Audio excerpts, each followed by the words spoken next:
வாட்ஸ்அப்பில் பார்த்துருப்பீங்கன்னு நினைக்கிறேன். இன்னைக்கு we have a special guest.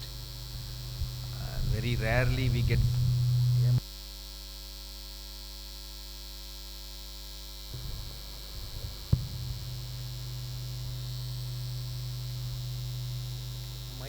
Mic gain கொஞ்சம் குறைங்க, பேஸ் கொஞ்சம் குறைங்க. Praise the Lord. Hallelujah. Hallelujah. ஆண்டவருக்கு மகிமை உண்டாகட்டும். we have a special guest today. First time நம்ம சர்ச்சோட ஹிஸ்ட்ரியில் நம்ம we are having somebody from ஜம்முவில் இருந்து ஒருத்தர் ஆண்டவர் நம்ம கூட கொண்டு வந்து நமக்காக கொண்டு வந்திருக்கிறார். கர்த்தருக்கு மகிமை உண்டாகட்டும். சரி, அவரை பற்றி அப்புறம் சொல்கிறேன். நம்ம ஜெபம் பண்ணி பாடலை பாடி கர்த்தரை மகிமைப்படுத்தி ஜெப குறிப்புகளுக்கு நேராக நம்ம கடந்து போகிறோம். ஜெபிக்கலாம். ஏற்கனவே ஜெபித்திருக்கிறோம், தோத்திரம் பண்ணியிருக்கிறோம். ஒரு சின்ன ஒரு ஜெபம். நல்ல பிதாவே, இந்த மனமகிழ்ச்சியின் காலை வேளையில் இன்னும் நிறைய பேர் வரட்டும்ப்பா. நாங்கள் ஜெபம் பண்ணுறோம். இருதயத்தில் பேசி அழைத்து வாங்க. இந்த கூடுகை, இந்த உபவாச ஜெப நேரம் அநேகருக்கு பிரயோஜனமாக இருக்கட்டும்.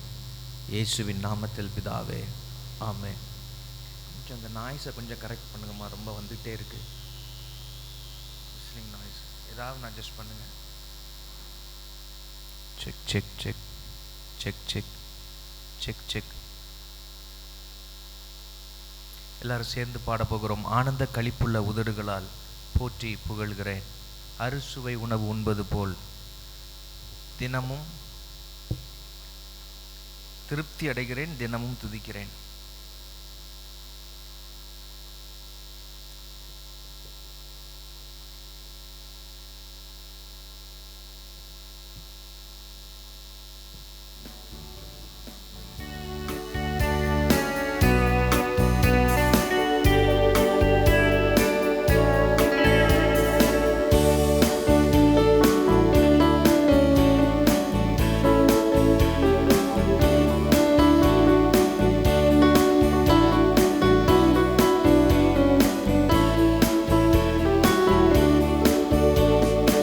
ஆனந்த களிப்புள்ள உதடுகளா போற்றி புகழ்கிறேன், ஆனந்த களிப்புள்ள உதடுகளா போற்றி புகழ்கிறேன், அறுசுவை உணவு உண்பது போல் அடைகிறேன்,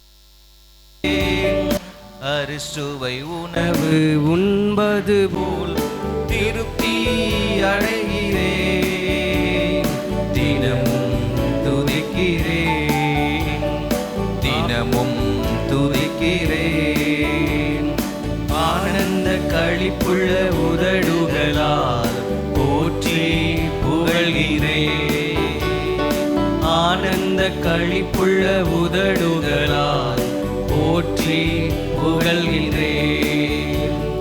மேலானது உம் பேரன்பு, உயிரினும் மேலானது, மேலானது உம் பேரன்பு, உயிரினும் மேலானது, உதடுகள் துதிக்கட்டும் உயிருள்ள நாளெல்லாம், உதடுகள் துதிக்கட்டும் உயிருள்ள நாளெல்லாம், உயிருள்ள நாளெல்லாம், ஆனந்த களிப்புள்ள உதடுகளால் போற்றி புகழ்கிறேன், ஆனந்த களிப்புள்ள உதடுகளால் போற்றி புகழ்கிறேன்.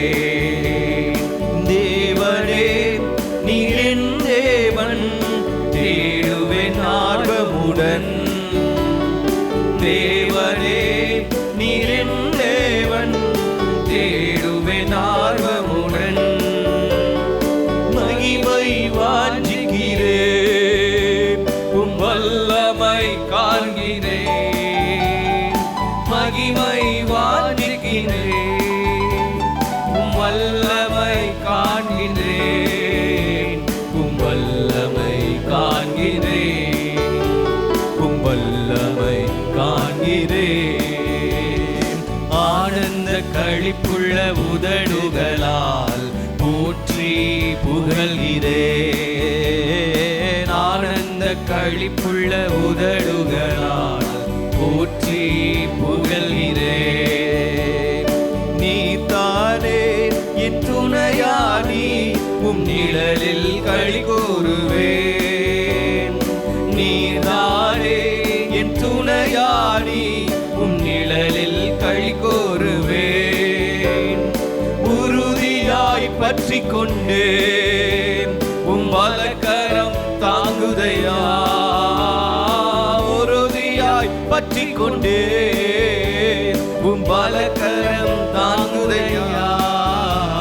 உம் வலக்கரம் தாங்குதையா.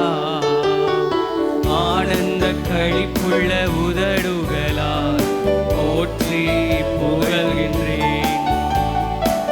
ஆனந்த களிப்புள்ள உதடுகளால் போற்றி புகழ்கின்றேன்.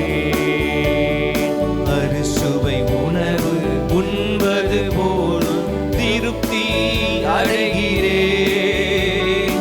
அறுசுவை உணவு உண்பது போல் திருப்தி அடைகிறேன். தினம் துதிக்கிறேன். ஆனந்த களிப்புள்ள உதடுகளால் போற்றி புகழ்கிறேன். ஆனந்த களிப்புள்ள உதடுகளால் போற்றி புகழ்கிறேன். அல்லேலூயா, அல்லேலூயா. ஆண்டவருக்கு மகிமை உண்டாகட்டும். எனக்கு ஃபாதர் பாட்டெல்லாம் ரொம்ப பிடித்தமான பாடல்கள். இந்த ஒரு சில பாடல்கள் எனக்கு ரொம்ப மினிஸ்ட்ரி பண்ண பாடல்களில் ஒரு பாட்டு, ரொம்ப பழைய பாட்டு. ஸ்தோத்திரம். வைகரையில் உமக்காக வழிமேல் விழி வைத்து காத்திருக்கின்றேன் நிறைவா. நேற்று பிரயாணப்பட்டு வந்து கொண்டிருக்கிற வேளையில் இன்னைக்கு சாங் செலெக்ஷனுக்கு அப்படியே மனதில் வேண்டும் பொழுது இருதயத்திலிருந்து அப்படியே அந்த பாட்டு, வைகரையில். நான் அந்த பாட்டை யோசிக்கவே இல்லை. வழிமேல் விழி வைத்து காத்திருக்கின்றேன் இறைவா. என்ன ஒரு லாங்கிங் பாருங்கள் ஆண்டவருடைய சமூகத்துக்கு நேராய். இந்த லாங்கிங், அந்த ஏக்கம் தேவனுக்கு மேலேயும் தேவ சமூகத்திற்கு மேலேயும் ஆண்டவருடைய பிரசன்னத்திற்கு மேலே எப்போதும் அந்த ஏக்கம் இருந்து கொண்டே இருப்பதாக. கடைசி மூச்சு வரைக்கும் அது நமக்கு இருக்கணும், மாறவே கூடாது. அல்லேலூயா. வைகரையில் உமக்காக வழிமேல் விழி வைத்து காத்திருக்கின்றேன் இறைவா.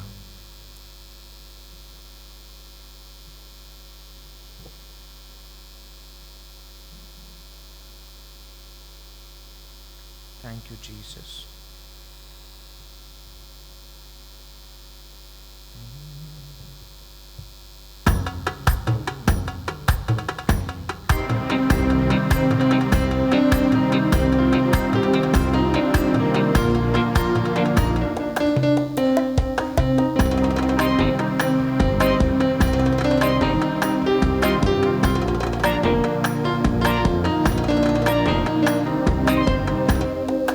வைகரையில் உமக்காக வழிமேல் விழி வைத்து காத்திருக்கின்றேன் இறைவா. காலை தோறும் உமக்காக மேல் விழி வைத்து காத்திருக்கிறேன் இறைவா. வைகரையில் உமக்காக வழிமேல் விழி வைத்து காத்திருக்கிறேன் இறைவா. காலை தோறும் உமக்காக வழிமேல் விழி வைத்து காத்திருக்கிறேன் இறைவா. என் ஜெபம் கேட்டு பதில் தாரும், பெருமூச்சை பார்த்து மனம் இறங்கும். என் ஜெபம் கேட்டு பதில் தாரும், பெருமூச்சை பார்த்து மனம் இறங்கும். வைகரையில் உமக்காக வழிமேல் விழி வைத்து காத்திருக்கிறேன் இறைவா. காலை தோறும் உமக்காக வழிமேல் விழி வைத்து காத்திருக்கிறேன் இறைவா. உம்மில்லம் வந்தேன் உம் கிருபையினால், பயபக்தியோடு பணிந்து கொண்டேன். நிறைவான மகிழ்ச்சி உம் சமூகத்தில், குறைவில்லாத பேரின்பம் உம் பாதத்தில். உம் இல்லம் வந்தேன் உம் கிருபையினால், பயபக்தியோடு பணிந்து கொண்டேன். நிறைவான மகிழ்ச்சி உம் சமூகத்தில், குறையில்லாத பேரின்பம் உம் பாதத்தில். வைகரையில் உமக்காக வழி மேல் விழி வைத்து காத்திருக்கிறேன் இறைவா. காலை தோறும் உமக்காக வழி மேல் விழி வைத்து காத்திருக்கிறேன் இறைவா. ஆட்சி செய்யும் ஆளுநர் நீதானையா, உம்மை அன்றி வேறு ஒரு செல்வம் இல்லையே. நீதானே எந்தன் உரிமை சொத்து, எனக்குரிய பங்கும் நீதானையா. வைகரையில் உமக்காக வழி மேல் விழி வைத்து காத்திருக்கிறேன் இறைவா. வழி மேல் விழி வைத்து காத்திருக்கிறேன் இறைவா. படுகுழியில் பாதாளத்தில் விடமாட்டேன், அழிந்து போக அனுமதியும் தரமாட்டேன். என் இதயம் பூரித்து துள்ளுகின்றது, என் உடலும் பாதுகாப்பில் இளைப்பாறுது. வைகரையில் உமக்காக வழி மேல் விழி வைத்து காத்திருக்கிறேன் இறைவா. காலை தோறும் உமக்காக வழி மேல் விழி வைத்து காத்திருக்கிறேன் இறைவா. காலை தோறும் திருப்தியாக்கும் உம் கிருபையால், நாளெல்லாம் களி கூர்ந்து மகிழ்ந்திருப்பேன். எப்போதும் என் முன்னே நீதானையாம், ஒருபோதும் அசைவுற விட மாட்டீர். வைகரையில் உமக்காக வழி மேல் விழி வைத்து காத்திருக்கிறேன் இறைவா. காலை தோறும் உமக்காக வழி மேல் விழி வைத்து காத்திருக்கிறேன் இறைவா. வைகரையில் உமக்காக, வைகரையில் உமக்காக வழி மேல் விழி வைத்து காத்திருக்கிறேன் இறைவா. காலை தோறும் உமக்காக வழி மேல் விழி வைத்து காத்திருக்கிறேன் இறைவா. காலை தோறும் திருப்தியாக்கும் உம் கிருபையால், நாளெல்லாம் களி கூர்ந்து மகிழ்ந்திருப்பேன். எப்போதும் என்னே நீதானையாம், ஒருபோதும் அசைவுற விடமா. மீண்டும் சொல்லுவோம். காலை தோறும் திருப்தியாக்கும் உம் கிருபையால், நாளெல்லாம் களி கூர்ந்து மகிழ்ந்திருப்பேன்.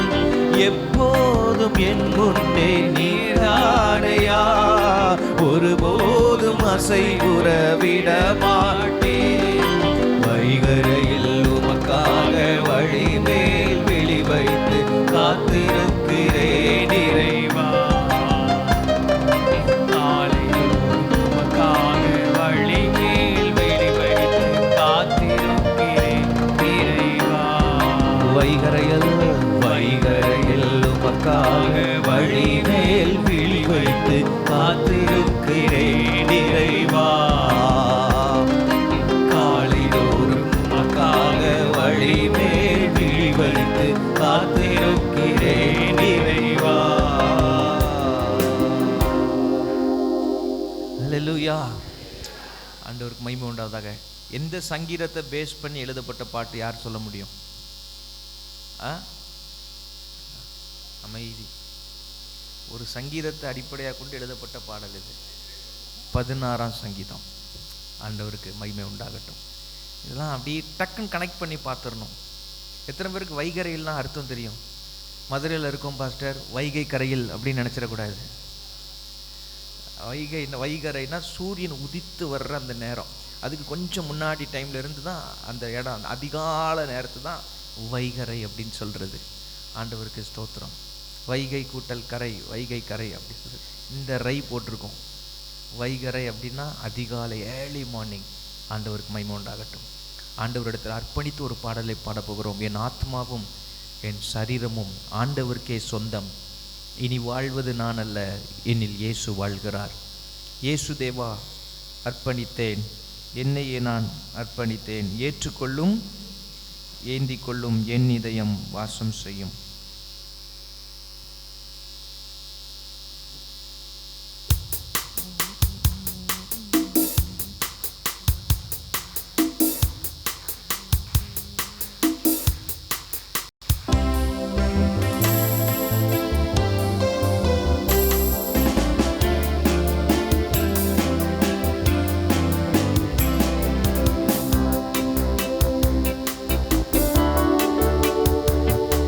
என் ஆத்மாவும் சரீரமும் என் ஆண்டவர்க்கே சொந்தம், இனி வாழ்வது நான் அல்ல, என்னில் இயேசு வாழ்கிறார்.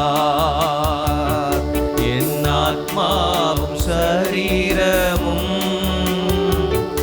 என் ஆண்டவர்க்கே சொந்தம், இனி வாழ்வது நான் அல்ல, என்னில் இயேசு வாழ்கிறார். இயேசு தேவா அர்ப்பணித்தேன், என்னையே நான் அர்ப்பணித்தேன். இயேசு தேவா, இயேசு தேவா அர்ப்பணித்தேன், என்னையே நான் அர்ப்பணித்தேன். ஏற்றுக்கொள்ளும், ஏறிக்கொள்ளும், என் இதயம் வாசம் செய்யும். ஏற்றுக்கொள்ளும், ஏந்திக் கொள்ளும், என் இதயம் வாசம் செய்யும். அப்பாவும் திருச்சித்தம் என் அன்றாட உணவையாம், நான் தப்பாமல் உம் பாதம் தீனம் எப்போதும் அமர்ந்திருப்பேன். எல்லாரும் எழுந்து நின்று பாடலாமா? அப்பாவும் திருச்சித்தம் என் அன்றாட உணவையா, நான் தப்பாமல் உம் பாதம் தீனம் எப்போதும் அமர்ந்திருப்பேன். இயேசு தேவா அர்ப்பணித்தேன், என்னையே நான் அர்ப்பணித்தேன். இயேசு தேவா அர்ப்பணித்தேன், என்னையே நான் அர்ப்பணித்தேன். ஏற்றுக்கொள்ளும், ஏந்திக் கொள்ளும், என் இதயம் வாசம் செய்யும். ஏற்றுக்கொள்ளும், ஏந்திக் கொள்ளும், என் இதயம் வாசம் செய்யும். கர்த்தாவே உம் கரத்தில் நான் களிமண் போலானே, உந்தன் இஷ்டம் போல் வணைந்திடும், என்னை எந்நாளும் நடத்திடும். கர்த்தாவே உம் கரத்தில் நான் களிமண் போலானே, உந்தன் இஷ்டம் போல் வணைந்திடும், என்னை எந்நாளும் நடத்திடும். இயேசு தேவா அர்ப்பணித்தேன், என்னையே நான் அர்ப்பணித்தேன். இயேசு தேவா அர்ப்பணித்தேன்,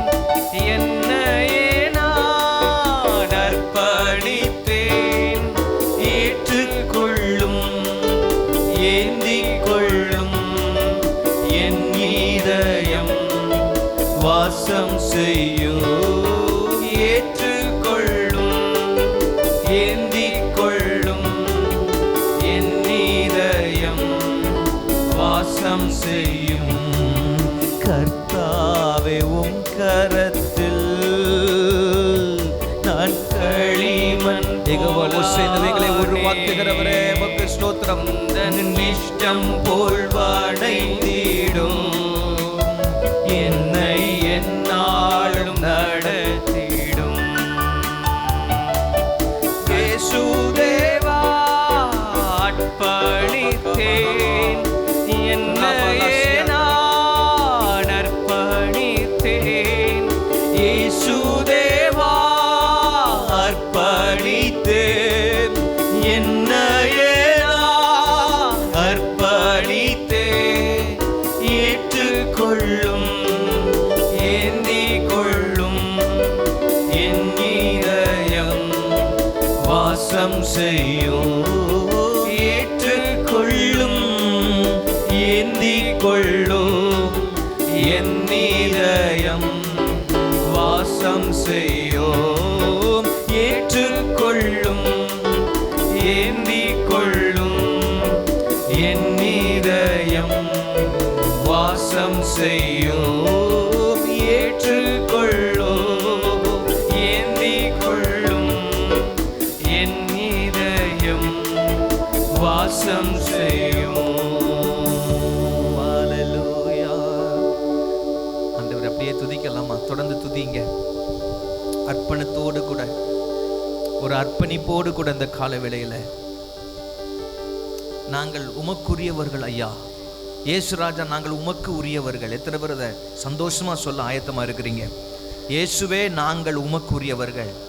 தனிப்பட்டு சொல்லுங்க, இயேசுவே நான் உமக்குரியவன், நான் உமக்குரியவள். உம்முடைய இரத்தத்தினால சம்பாதிக்கப்பட்டவர்கள், உமக்கு சொந்தமானவர்கள். ஆண்டவரே, எங்களை மீண்டுமாய் அர்ப்பணித்து தருகிறோம். எங்கள் பரம குயவனே, எங்களை தொடர்ந்து எங்களை உருவாக்குவீராக. யெகோவா ஓசேனுவே, எங்களை தொடர்ந்து உருவாக்குவீராக. உமக்கு ஏற்ற விதத்தில் எங்களை உருவாக்கும், உமக்கு பயன்படுகிற பாத்திரங்களா எங்களை உருவாக்கும்படி நாங்கள் வேண்டுகிறோம். அல்லேலூயா. உம்முடைய நாம மகிமைக்கு ஏதுவாக எங்களை பயன்படுத்துகிற பாத்திரங்களாய் ஆண்டவரே எங்களை உருவாக்க வேண்டுமாறு வேண்டுகிறோம். அல்லேலூயா அல்லேலூயா அல்லேலூயா அல்லேலூயா அல்லேலூயா அல்லேலூயா அல்லேலூயா அல்லேலூயா. மாரபல சாரனனனலே ரகரமனரகரியா பியங்கரலகதன மேஷீடலகதன மாசி அண்டரலகலமோரியாதரா ரிகலகதலகேரி பபபஷ்யம்தரலஹ கீமமனரோரியாதலலலலலல கேடேடேலலலலலல. ஆவியானவர் கொஞ்சம் இடம் கொடுக்குறீங்களா? கொஞ்சம் விட்டு கொடுத்து, வேறு சிந்தையா இருக்க வேண்டாம். வேறு வேலைகளையோ மற்ற தேவைகளையோ நீங்கள் யோசிக்க வேண்டாம். நேரத்தை குறித்து யோசிக்க வேண்டாம். இன்னைக்கு உங்க சமூகத்துக்கு வந்திருக்கேன், எனக்கு உங்ககிட்ட இருந்து ஏதாவது வேணும் ஆண்டவரே. உங்க தொடுதல் வேணும், உங்க வார்த்தை வேணும், நீங்க தர்ற விடுதலை வேணும், நீங்க தர்ற சமாதானம் வேணும், நீங்க தர்ற ஆலோசனை எனக்கு வேணும், நீங்க தர்ற வழிநடத்துதல் எனக்கு வேணும். எது வேண்டுமோ கேளுங்க. உங்ககிட்ட இருந்து அற்புதம் வேண்டும். நீங்க கேட்கிற விதத்துல இருக்கிறது. அவரை துதிக்கும் பொழுது, மகிமைப்படுத்தும் பொழுது, ஆராதிக்கும் பொழுது, அது இருதயத்தின் ஆழத்திலிருந்து இருக்குமானால் அந்த இருதயத்திலிருந்து வருகிற வேண்டுதலையும் கர்த்தர் கேட்பார். ஷஹா கரபஹந்தரபு கியந்தலபோரியந்தரபா. ஹல்லேலூயா ஹல்லேலூயா ஹல்லேலூயா. இயேசுவே நீரே என் ஆத்மநேசர், என்னில் எவ்வளவன்பு கூர்ந்தீர். என்னையே மீட்க உம்மையே கொடுத்தீர். உந்தன் அன்பிற்கு இணையில்லையே. என் வாழ்நாள் முழுதும் உமக்காக வாழ்வேன். நீரே என் என்றென்றும் போதும். என் வாழ்நாள் முழுதும் உமக்காக வாழ்வேன். நீரே என்றென்றும் போதும். மீண்டுமாய் என் வாழ்நாள் முழு ஒரு அர்ப்பணிப்போடு பாடுவோமா? உமக்காக வாழ்வேன். நீரே என்றென்றும் போதும். நீர் மாத்திரம் போதும்.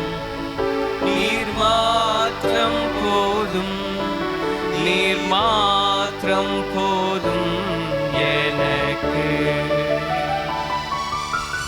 நீர் மாத்திரம் போதும். நீர் மாத்திரம் போதும். நீர் மாத்திரம் போதும் எனக்கு. நீர் மாத்திரம் போதும். நீர் மாத்திரம் போதும். நீர் மாத்திரம் போதும். நீர் மாத்திரம் போதும் எனக்கு.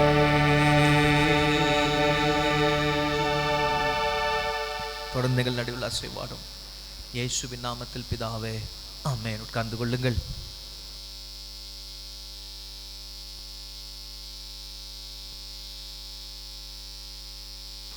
கர்த்தருடைய நாமத்திற்கு மகிமை உண்டாகட்டும். நிறைய குறிப்புகள் உண்டு.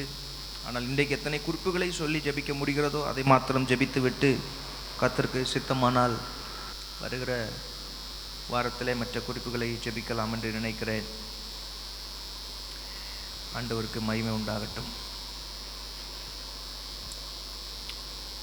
இந்த 40 நாள் ஜெபங்கள் நடைபெற்று வருகிறது நம்முடைய சபையில். திங்கள் முதல் வெள்ளிக்கிழமை வரைக்கும் காலையில் 10:30 மணியிலிருந்து 11:30 மணி வரைக்கும். ரொம்ப ஷார்ட் டைம் தான். அதில் சில நேரங்களில் ஆண்டவர் சில குறிப்புகளை ஜெபிக்கும்படிக்கு மனதில் ஏவுதலை கொடுத்து நாம் ஜெபித்திருக்கிறோம். அந்த திங்கள் முதல் வெள்ளி வரை இருக்கிற ஜெபத்தில் வராதவர்கள் நிறைய பேர் இந்த இடத்துல இருக்கிறீங்க. ஸ்தோத்திரம். அந்த நாட்களில் ஜெபித்ததான 1-2 குறிப்புகளை மீண்டுமாய் ஜெபிக்கும்படிக்கு பரிசுத்த ஆவியானவர் எனக்குள்ளே ஒரு உந்துதலை கொடுத்தபடினாலே அதிலே 1-2 குறிப்புகளை நான் சொல்லி மீண்டுமாய் நம்ம ஜெபிக்க போகிறோம். இந்த வாழ்க்கையில் ஸ்தோத்திரம் 3 விஷயங்கள், 3 காரியங்கள் கிறிஸ்தவ வாழ்க்கையில், இயேசுவை பின்பற்றுகிற வாழ்க்கையில் அது அடையாளமாக இருக்க வேண்டும். நான் இயேசுவை பின்பற்றுகிற ஒரு நபர் என்று சொன்னால் இந்த 3 அடையாளங்கள் என்னுடைய வாழ்க்கையில் இருக்க வேண்டும்.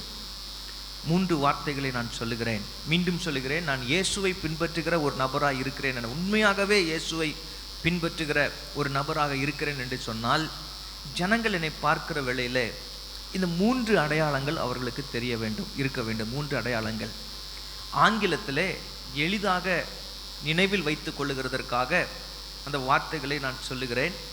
ஏன்னா ஆங்கிலத்தில் அந்த 3 வார்த்தைகளும் ஒரே ஆங்கில எழுத்திலே தொடங்குகிறது.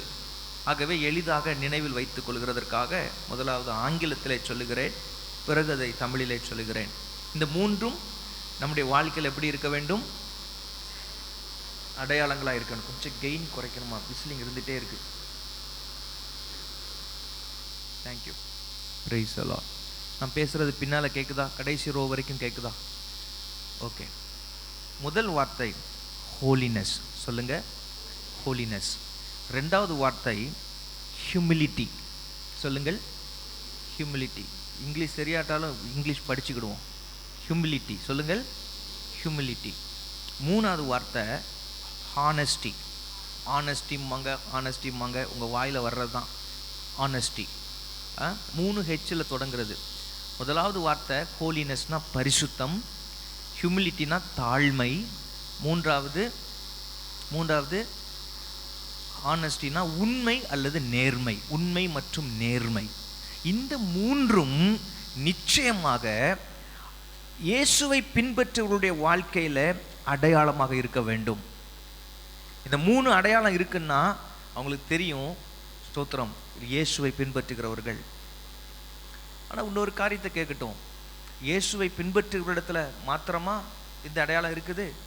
இயேசுவை பின்பற்றாத மனிதர்களிடத்திலும் சில நேரங்களிலே இப்படிப்பட்ட அடையாளங்களை பார்க்க முடியும் நம்மால். சரியா? அவங்க ஆண்டவரை அறியாதவர்களாக இருப்பார்கள். அவங்ககிட்டையும் எதெல்லாம் பார்க்க முடியும்? நல்ல சன்மார்க்க ஒழுக்கத்தை பார்க்க முடியும். சன்மார்க்க ஒழுக்கத்தை பார்க்க முடியும். ஆண்டவருக்கு ஸ்தோத்திரம் உண்டாகட்டும். அவங்ககிட்ட பரிசுத்த வாழ்க்கையை பார்க்க முடியும். அவங்ககிட்ட தாழ்மையை பார்க்க முடியும். தாழ்மை வேறு, தாழ்வு மனப்பான்மை வேறு. Humility is totally different from inferiority complex. அதை நீங்கள் விளங்கி கொள்ள வேண்டும். தாழ்வு மனப்பான்மை பற்றி நான் சொல்லவில்லை, தாழ்மையை பற்றி சொல்லுகிறேன். ஸோ இயேசுவை அறியாதவர்களிடத்திலும் இருக்கிறது. அப்படிப்பட்ட நபர்களிடத்தில் நீங்கள் நபர்களை வாழ்க்கையில் சந்தித்திருக்கிறீர்களா? நான் சந்தித்திருக்கிறேன். ஆண்டவரை அறியாதவர்களாக இருப்பாங்க, ஆனால் அவங்ககிட்ட என்னெல்லாம் இருக்கும்? நல்ல பரிசுத்த வாழ்க்கை இருக்கும், நல்ல கரைபடாதவர்களாக இருப்பார்கள். ரெண்டாவது, அவர்கள் தாழ்மை உள்ளவர்களாக இருக்கிறதை பார்த்திருக்கிறேன். மூன்றாவது, உண்மையும் நேர்மையும் உள்ளவர்களை பார்த்திருக்கிறேன்.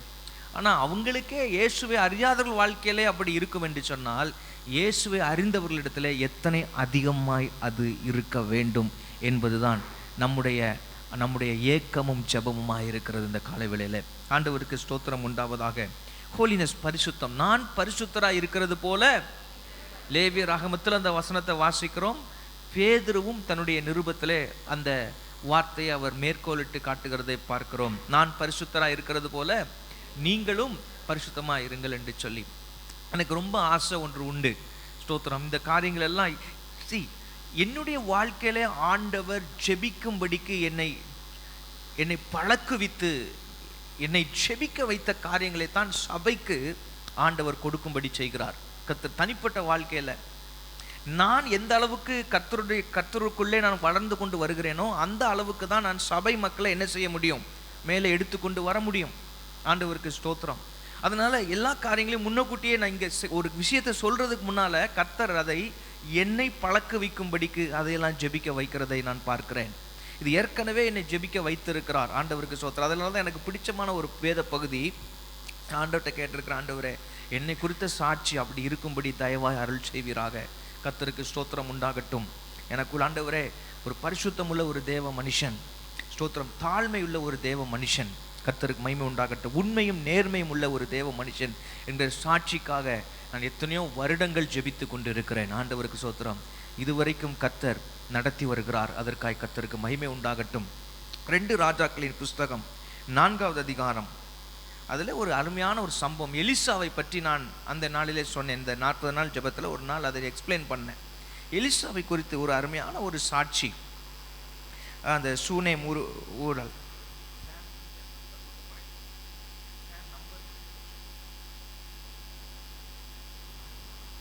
2 ராஜாக்களின் புஸ்தகம் 4வது அதிகாரம்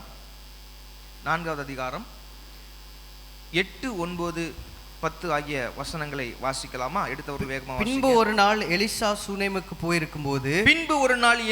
சூனேமுக்கு போயிருக்கும் போது அங்கே இருந்த கனம் பொருந்தி அவனை போஜனம் பண்ண வருந்தி கேட்டுக்கொண்டாள். அப்படியே அவன் பயணப்பட்டு வருகிற போதெல்லாம் போஜனம் பண்ணும்படி அங்கே வந்து தங்குவான். அவள் தன் புருஷனை நோக்கி, இதோ, இந்த வார்த்தையை நல்லா கவனிங்க. இந்த வார்த்தை, இப்ப சொல்ல போற வார்த்தை நல்லா கவனிங்க. இதோ, நம்மிடத்தில் எப்போதும் வந்து போகிற தேவனுடைய மனுஷனாகிய இவர், நம்மிடத்தில் எப்போதும் வந்து போகிற தேவனுடைய மனுஷனாகிய இவர். அல்லேலூயா. அவனுக்கு ஒரு டெஸ்டிமனி இருக்குது. தேவனுடைய மனுஷன். இந்த தேவனுடைய மனுஷன் அடிக்கடி அவங்க வீட்டுக்கு வந்துட்டு போயிருக்கிறார். எப்பெல்லாம் சூனேமுக்கு போறாரோ, எப்பொழுதெல்லாம் சூனேம் ஊருக்கு போகிறாரோ, அப்பொழுதெல்லாம் அங்கே ஒரு கனம் பொருந்திய பெண்மணி, நல்ல பணக்கார பெண்மணி, நினைச்ச உடனே மாடி வீடு கட்டுற அளவுக்கு பண வசதி படைத்த ஒரு பெண்மணி. நல்ல நிறைய அக்ரிகல்ச்சர்லாம் அவங்க பண்ணுறாங்க. அவங்களுடைய வீட்டில் அடிக்கடி வரும்போது, இங்கே எங்கள் வீட்டுக்கு வந்து கண்டிப்பாக சாப்பிடாம போகக்கூடாதையா, சாப்பிட்டுட்டு போங்கயான்னு ஒவ்வொரு முறையும் எலிசா ஒவ்வொரு இடத்துல போய் தங்கி இருந்திருப்பார். இப்போ இதை அப்சர்வ் பண்ண அந்த பெண்மணிக்கு ஒரு எண்ணம் வருகிறது. எதுக்கு பாவம் ஒவ்வொரு தடவையும் வரும்போது இங்கே நம்ம ஒரு நேரம் சாப்பாடு கொடுக்குறோம், 2 நேரம் சாப்பாடு கொடுக்குறோம், தங்குறதுக்கு எங்கெங்கேயோ போகிறாரு, இவருக்குன்னே நம்ம ஒரு இடத்த கட்டி கொடுத்தா என்னன்னு சொல்லி அவர் புருஷன்கிட்ட போய் ஒரு வார்த்தை சொல்கிறார். ஒரு பெரிய காரியத்தை கேட்குறா. என்ன சொல்கிற, நம்ம ஒரு அறை வீட்டை கட்டி அதில் ஒரு கட்டில் போட்டு ஒரு மேஜையை போட்டு குத்து விளக்கி வச்சு இந்த மனுஷன் தங்குறதுக்கு செய்வோன்னு சொல்றதுக்கு முன்னால ஒரு வார்த்தை சொல்லுகிறார், நம்மிடத்தில் எப்போதும் வந்து போகிற இந்த தேவனுடைய மனுஷன் பரிசுத்தவான் என்று காண்கிறேன். அல்லேலூயா. நான் மெத்தையின் மேலே ஒரு சிறிய அறை வீட்டை கட்டி அதில் அவருக்கு ஒரு கட்டிலையும் மேஜையும் நாற்காலியும் குத்துவிளக்கையும் வைப்போம், அவர் நம்மிடத்தில் வரும்போது அங்கே தங்கலாம் என்றார். ஆண்டவருக்கு மகிமை உண்டாவதாக. எனக்கு பிரியமான கர்த்தருடைய பிள்ளைகளே, இந்த சாட்சி நம்மை குறித்து ஆண்டவர் கட்டளையிடுவாராக. ஆண்டவருக்கு ஸ்தோத்திரம். சபை மக்களை குறித்து கட்டளையிடுவாராக. நம்மிடத்தில் எப்போதும் வந்து போகிற இந்த நபர் பரிசுத்தவான் என்று காண்கிறேன். அல்லேலூயா. அது ஒரு அடையாளம், அது ஒரு அடையாளம். இரண்டாவது அடையாளம் சொன்னேன், தாழ்மை. ஆண்டவர் இயேசு சொன்னார் மத்தேயு 11:29, நான் சாந்தமும் மனத்தாழ்மையுமாய் இருக்கிறேன், என் நுகத்தை உங்களிடத்தில் ஏற்றுக்கொண்டு என்னிடத்தில் கற்றுக்கொள்ளுங்கள் என்று ஆண்டவர் இயேசு தன்னை குறித்து, அவருடைய தாழ்மை குறித்து, அவர் சிலுவையின் மரண பரியந்தம் தன்னை தாழ்த்தினார் என்று சொல்லி பிலிப்பியருக்கு எழுதின நிருபம் 2ஆம் அதிகாரத்திலே அப்போஸ்தலனாகிய பவுல் அடிகளார் எழுதுகிறதை பார்க்கிறோம். ஆண்டவருக்கு மகிமை உண்டாவதாக. அதான் மத்தேயு 11:29 பார்க்கிறோம், நான் சாந்தமும் மனத்தாழ்மையுமாய் இருக்கிறேன். இயேசு கிறிஸ்து இந்த உலகத்தை விட்டு சிலுவைக்கு போறதுக்கு முன்னால் அந்த மேல் வீட்டு அறையில அந்த லாஸ்ட் சப்பர்ல என்ன செஞ்சாரு, இடுப்பிலே ஒரு துணியை, ஒரு துண்டை கட்டி கொண்டு சீஷர்களுடைய பாதங்களை கழுவினார். அவர் சொன்னாரு, ஆண்டவரும் இரட்சகருமாகிய ஆண்டவரும் உங்கள் போதகருமாகிய நான் இதை உங்களுக்கு செய்தால் நீங்கள் ஒருவருக்கொருவர் செய்யுங்கள். ஈகோவுக்கெல்லாம் ஒரு பெரிய முற்றுப்புள்ளி வச்சார். ஆண்டவருக்கு ஸ்தோத்திரம். சில பேர் இந்த ஈகோவில் இருப்பாங்க தெரியுமா, ஈகோ, செல்ஃப் ஈகோ, நான் எவ்வளோ பெரிய ஆள், நான் பெரிய, எனக்கே இப்படியா, இதெல்லாம் சொல்லுவாங்க இல்லையா. அந்த மாதிரி காரியங்களுக்கு ஒரு பெரிய ஒரு உடைவு ஆண்டவர் வச்சாராங்க. ஆண்டவருக்கு ஸ்தோத்திரம் உண்டாகட்டும். அப்போது பேதுருக்கு அதை அக்செப்ட் பண்ண முடியலை. ஆனால் ஆண்டவர் ஒரு விளக்கத்தை கொடுக்கிறார் பேதுருவை சம்மதிக்க பண்ணுகிறதற்கு. ஆண்டவருக்கு ஸ்தோத்திரம். நான் அதை செஞ்சாதான்ப்பா உனக்கு பங்கு உண்டு என்கிட்ட, அந்த அளவுக்கு சொல்லிட்டார். எனக்கு அருமையானவர்களே, அது ஒரு அடையாளம், அது ஒரு அடையாளம். கர்த்தருக்கு ஸ்தோத்திரம் உண்டாகட்டும். அப்போது ரெண்டாவது நம்மகிட்ட காணப்பட வேண்டியது என்னது? காணப்பட வேண்டியது என்னது? தாழ்மை. இது என்னது? தாழ்மை. தாழ்மைக்கு அடையாளம். ஆண்டவர் ஒருத்தருடைய பாதங்களை கழுவுவது எதற்கு அடையாளம்? தாழ்மைக்கு அடையாளம். ஆண்டவருக்கு ஸ்தோத்திரம். இதெல்லாம் நம்ம மற்றவங்க அவங்க தாழ்மையா இருக்காங்களா, இவங்க தாழ்மையா இருக்காங்களா, இவங்ககிட்ட என்ன இருக்குங்கிறதுக்கு இந்த குறிப்புகள் அல்ல, என்னிடத்துல இருக்கிறதான் ஆராய்கிறதற்கு இந்த ஜெபம். அல்லேலூயா. மற்றவங்கள பார்த்து உனக்கு தாழ்மை இல்லைன்னு சொன்னாலே எனக்குள்ள பெருமை இருக்குன்னு அர்த்தம். ஸ்தோத்திரம். இப்போ என்னைய பார்த்து யாராவது பெருமைக்காரன்னு சொன்னாங்கன்னா எனக்கு கோபம் வருதுன்னா எனக்குள்ள பெருமை இருக்குன்னு அர்த்தம். ஆண்டவருக்கு ஸ்தோத்திரம். தாழ்மையானவங்களா தாழ்மை இல்லாதவங்களான்னு சொல்லிட்டு எனக்கு பார்க்கிங் லாட்டில் 1/2 மணி நேரம் நின்னாலே கண்டுபிடிச்சிடலாம் ஆட்களை, அவங்க தாழ்மையாக இருக்காங்களா இல்லையான்னு. இங்கே கொஞ்சம் காரை விடுங்க, இப்படி ஒதுக்கி விடுங்க, இப்படி விடுங்க, அப்படி விடுங்கன்னு சொல்லும் பொழுது அவங்க எப்படி ரெஸ்பாண்ட் பண்ணுறாங்கங்கிறத வச்சே அவங்களோட தாழ்மையை என்னால் நிறுத்தி விட முடியும். எனக்கு வாலண்டியர்ஸ் சொல்லுவாங்க, பாஸ்டர் இவங்கவுங்க இப்படி பாஸ்டர் இப்படி சொன்னாங்க, இப்படி செஞ்சாங்க, இப்படி சொன்னோம், இப்படின்னு எல்லா தகவலும் எனக்கு வரும். ஓ அப்படியா அப்படியா, அப்போ இன்னும் அவங்களெலாம் ரிஃபைன் பண்ண வேண்டியிருக்கு, ரிஃபைன் ஆக வேண்டியிருக்கு. சின்ன சின்ன விஷயங்கள்லையும் நாம் யார் என்பதை நம்முடைய செயல்களும் நம்முடைய மனப்பான்மையும் நம்முடைய முக பாவனைகளும் காட்டி கொண்டு இருக்கும். ஆண்டவர் சொல்கிறார், அதில் தாழ்மை இருக்குதான்னு நம்மை நாமே ஆராய்ந்து பார்க்க தேவன் உதவி செய்வாராக. அல்லேலூயா. ஆண்டவருக்கு ஸ்தோத்திரம். தாழ்மை என்பது அதுக்காக தவறாக அதை புரிந்து கொள்ளக்கூடாது. தாழ்மை என்பது அது ஒரு கோழைத்தனத்துக்கோ எதையும் எதிர்த்து கேட்கக்கூடாது என்பதற்கோ, ஒரு அநியாயம் நடக்கும்போது ரொம்ப தாழ்மையாக போகணும் அப்படி அந்த அர்த்தத்திலே சொல்லவில்லை. ஆனால் நம்முடைய இருதயத்தின் மனப்பான்மை தேவனுக்கு முன்பதாக தாழ்மையாக இருக்கிறதற்கு, அதாவது அவருடைய கிருபையை முன்னிறுத்துவது தாழ்மை. சொல்லுங்கள், கிருபையை முன்னிறுத்துவது தாழ்மை. இது என்னுடைய பிரயாசத்தில் வந்தது, நான் இதை செய்ததுன்னு சொல்றதை விட கர்த்தர் என்னை செய்ய வைத்தார். இதில் ரெண்டில் எதில் தாழ்மை வெளிப்படுது? கர்த்தர் என்னை செய்ய வைத்தார் என்பதில் தான் தாழ்மை வெளிப்படுது. So humility. மூணாவது ஆனஸ்டி, உண்மை, நேர்மை. மோசேயை குறித்து ஆண்டவர் ஒரு அருமையான சாட்சி சொன்னார்.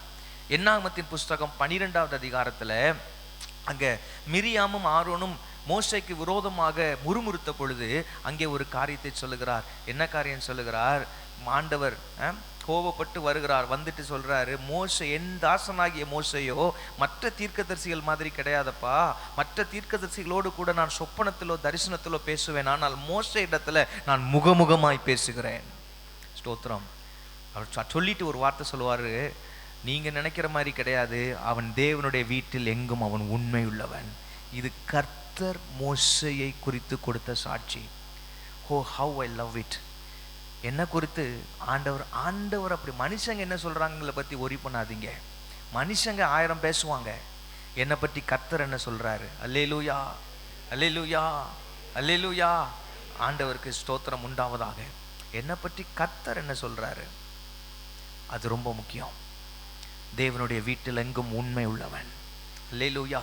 இந்த சாட்சி நம்முடைய அடையாளம். சொல்லி ஜெபம் பண்ணலாமா? ஆண்டவரே, இந்த அடையாளம் என்னுடைய வாழ்க்கையில வெளிப்படும்படி செய்யுங்க ஆண்டவரே.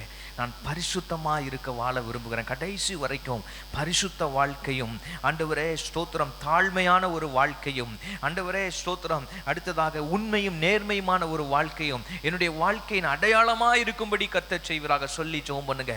பரிசுத்தமான ஒரு வாழ்க்கையும் கர்த்தாவே, தாழ்மையான ஒரு வாழ்க்கையும் உண்மையும் நேர்மையுமான ஒரு வாழ்க்கையும் என்னுடைய வாழ்வின் அடையாளமாக இருக்கும்படி கர்த்தர் உதவி செய்வீராக. கர்த்தர் உதவி செய்வீராக. கர்த்தர் உதவி செய்வீராக. ஆண்டவர் நம்முடைய ஜெபத்தை கேட்டபடியால் கர்த்தரை ஸ்தோத்திரம் பண்ணுவோம். ஸ்தோத்திரம், ஸ்தோத்திரம், ஸ்தோத்திரம், ஸ்தோத்திரம், ஸ்தோத்திரம். நல்ல உற்சாகமா ஜெபம் பண்ணுங்க, ஊக்கமா ஜெபம் பண்ணுங்க. சில முக்கியமான குறிப்புகளை சொல்லும் பொழுது புரிந்து விளக்கத்தை அறிந்து ஜெபிக்கிறதற்காக நான் விளக்கங்களை கொடுக்கிறேன் பிரியமானவர்களே. ஸோ ஊக்கமாய் ஜெபிக்க கேட்கிறேன். இரண்டாவதாக, நம்முடைய வாழ்க்கையில ரொம்ப முக்கியமாய் அவசியமான ஒரு காரியம், ஆவியின் கனிகளின் வாழ்விலே அதிகம் வெளிப்படும்படி செய்யும். கனிகளுக்காக ஜெபிக்க வேண்டும். அகெயின், அவங்ககிட்ட இந்த கனி இல்லையே, அந்த கனி இல்லையே, அவங்ககிட்ட கனி இல்லாத வாழ்க்கை இருக்குன்னு சொல்றதுக்கு நாம் அழைக்கப்படவில்லை. தேவனுக்கு முன்பதாக என்னுடைய வாழ்க்கை கனி உள்ள வாழ்க்கையா இருக்குதா? அல்லேலூயா. அதுக்காக தான் இந்த ஜெபத்துக்கு வந்திருக்கிறோம். ஆமென் சொல்லுவோமா? உண்மைதானா இல்லையா? இன்னொருத்தரை பற்றி சிந்திக்கிறதுக்கு அல்ல, என்னை பற்றி யோசிக்கிறதுக்கு தேவ சமூகத்தில். I have to reflect on my self. ஆண்டவருக்கு ஸ்தோத்திரம். ஆண்டவரே, ஆவியின் கனிகள் என்னுடைய வாழ்க்கையில் அதிகம் வெளிப்படும்படி செய்வீராக. கலாத்தியர் 5:22 ஆவியின் கனிகளை குறித்து வாசிக்கிறோம். என்ன வாசிக்கிறோம்? ஆவியின் கனிகளை யார் வரிசையா சொல்ல முடியும்? அன்பு, சந்தோஷம், சமாதானம், நீடிய பொறுமை, தயவு, தயவு, சாந்தம், நற்குணம், இச்சை அடக்கம். இடையில ஒன்று விட்டோம், விசுவாசத்தை விட்டீங்களே. விசுவாசத்தை விட்டீங்களா? விட்டுட்டீங்கன்னு சொல்லல, சொல்றதுக்கு விட்டுட்டீங்க. அல்லேலூயா. தமிழில் பேசினா சிலது யோசிச்சு பேச வேண்டியிருக்கு. விசுவாசத்தை விட்டீங்கன்னு இதை மட்டும் கிளிப்பிங் எடுத்து அப்படி தனியாக போட்டால் வேற அர்த்தமாக போயிடும். விசுவாசத்தை விட்டுட்டீங்களேன்னா, விசுவாசம் அப்படின்றத சொல்றதுக்கு விட்டுட்டீங்க. விசுவாசம்னா ஃபெய்த்ஃபுல்னஸ், உண்மை, உத்தமம். அதுதான் அந்த ஃபெய்த்ஃபுல்னஸ், ஆவியின் கனி. கர்த்தருக்கு ஸ்தோத்திரம் உண்டாவதாக. இந்த கனி ஏன் முக்கியம்னு சொன்னா, வரங்கள் நம்மளை ஜனங்களை நம் பக்கம் அட்ராக்ட் பண்ணும். உண்மைதான், வரங்கள் என்ன செய்யும்? நம் பக்கமாக ஈர்க்கும். ஆனால் அது நிலைக்க செய்யாது, ஜனங்களை நம்மோடு நிலைக்க செய்யாது. ஸ்தோத்திரம். ஆனால் கனிகள் ஜனங்களை நம்மோடு கூட நிலைக்கும்படி செய்யும். அல்லேலூயா. ஆண்டவருக்கு ஸ்தோத்திரம் உண்டாவதாக. கனிகள் தான் நமக்குள்ள கேரக்டர் பில்டிங்கை கொண்டு வரும், வரங்கள் கொண்டு வராது. நமக்குள்ளே ஆவியின் கனிகள் தான் எதை கொண்டு வரும்? கேரக்டர் பில்டிங்கை கொண்டு வரும். பிரியமானவர்களே, கர்த்தருக்கு ஸ்தோத்திரம். அது மாத்திரமல்ல, இந்த கனிகள் ஏன் முக்கியம் என்று சொன்னால், யோவான் 15:8 வாசிங்க. யோவான் 15:8 ஆண்டவர் இயேசு சொல்லுகிறார், நீங்கள் மிகுந்த கனிகளை கொடுப்பதனால் என் பிதா மகிமைப்படுவார். ஆமென், அல்லேலூயா.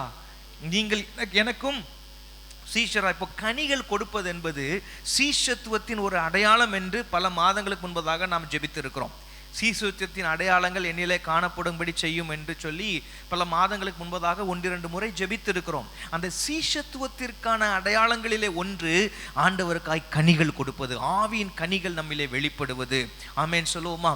ஸ்தோத்திரம். நீங்கள் மிகுந்த கனிகளை கொடுப்பதனால் என் பிதா. நம்ம மூலமா இங்க நல்ல கவனிங்க, ஆட்களை ஈர்க்கிறதற்கோ தக்க வைக்கிறதற்கோ அல்ல, என் மூலமாக பரலோக பிதாவின் நாமம், அவருடைய பெயர் மகிமைப்பட வேண்டுமே. ஆனால் என்னுடைய வாழ்க்கையிலே கனிகள் காணப்பட வேண்டும்.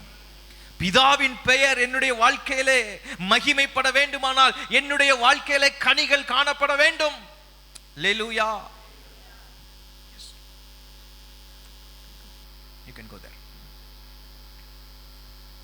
என் பிதா மகிமைப்பட வேண்டும், பரமபிதா மகிமைப்பட வேண்டும்.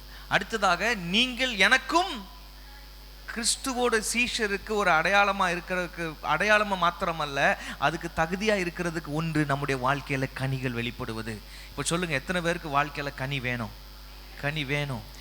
மரத்தை அதாவது அது என்னது, கனியை வச்சு ஒரு மரம் எப்படின்னு அறிஞ்சிக்கலாமா? எதை வச்சு? கனியை வச்சு ஒரு மரம். நம்ம கனி கொடுக்கணும்னா கனியை நம்மளை உருவாக்குறது யாரு? பரிசுத்த ஆவியானவர். இது ஆவி, இதுக்கு பேரே என்னது? ஆவியின் கனிகள், ஃப்ரூட் ஆஃப் த ஸ்பிரிட் அப்படின்னு எழுதியிருக்கும். அப்போ நம்மளுக்குள்ளே கனிகளை உருவாக்குகிறவர் யார்? பரிசுத்த ஆவியானவர். அப்போ கனிகள் உருவாகணும்னா நாம் கொடியாக இருக்கிறோம், செடியிலே நிலைக்க வேண்டும். அதுதான் யோவான் 15 வாசிக்கிறோம். நானே திராட்சை செடி, நீங்கள் கொடிகள். ஒருவன் என்னிலும் நான் அவனிலும் நிலைத்திருந்தால் அவன் மிகுந்த கனிகளை கொடுப்பான் என்று சொல்லி நாம் யோவான் 15 நாம் வாசிக்கிறோம். உங்களுக்கு நல்லா தெரியும். அதாவது இந்த கனிகள் என்று சொல்லுவது சீஷத்துவத்தின் அடையாளம் என்று சொன்னேன். இட் சிம்பாலைசஸ், ஆங்கிலத்தை தெரிந்தவங்க எழுதிக்கலாம், ரொம்ப அருமையான ஒரு இது கொடுத்துருக்குறாங்க, ஷார்ட் எக்ஸ்பிளனேஷன். இது கனிகள்னா bearing fruit symbolizes a believer's outward actions, character and spiritual impact resulting from an abiding connection with Jesus. இதான் யோவான் 15 1 முதல் 16 வரையெல்லாம் இருக்கிற வசனங்களோட சாராம்சம். நான் இப்போ வாசித்தது யோவான் சுவிசேஷம் 15ஆம் அதிகாரம் 1 முதல் 16 வரையிலான வசனங்களுடைய சாராம்சம். It symbolises a believer's outward actions. ஒரு விசுவாசியினுடைய இந்த கனிகள் கொடுப்பது என்பது எதை காண்பிக்கிறது?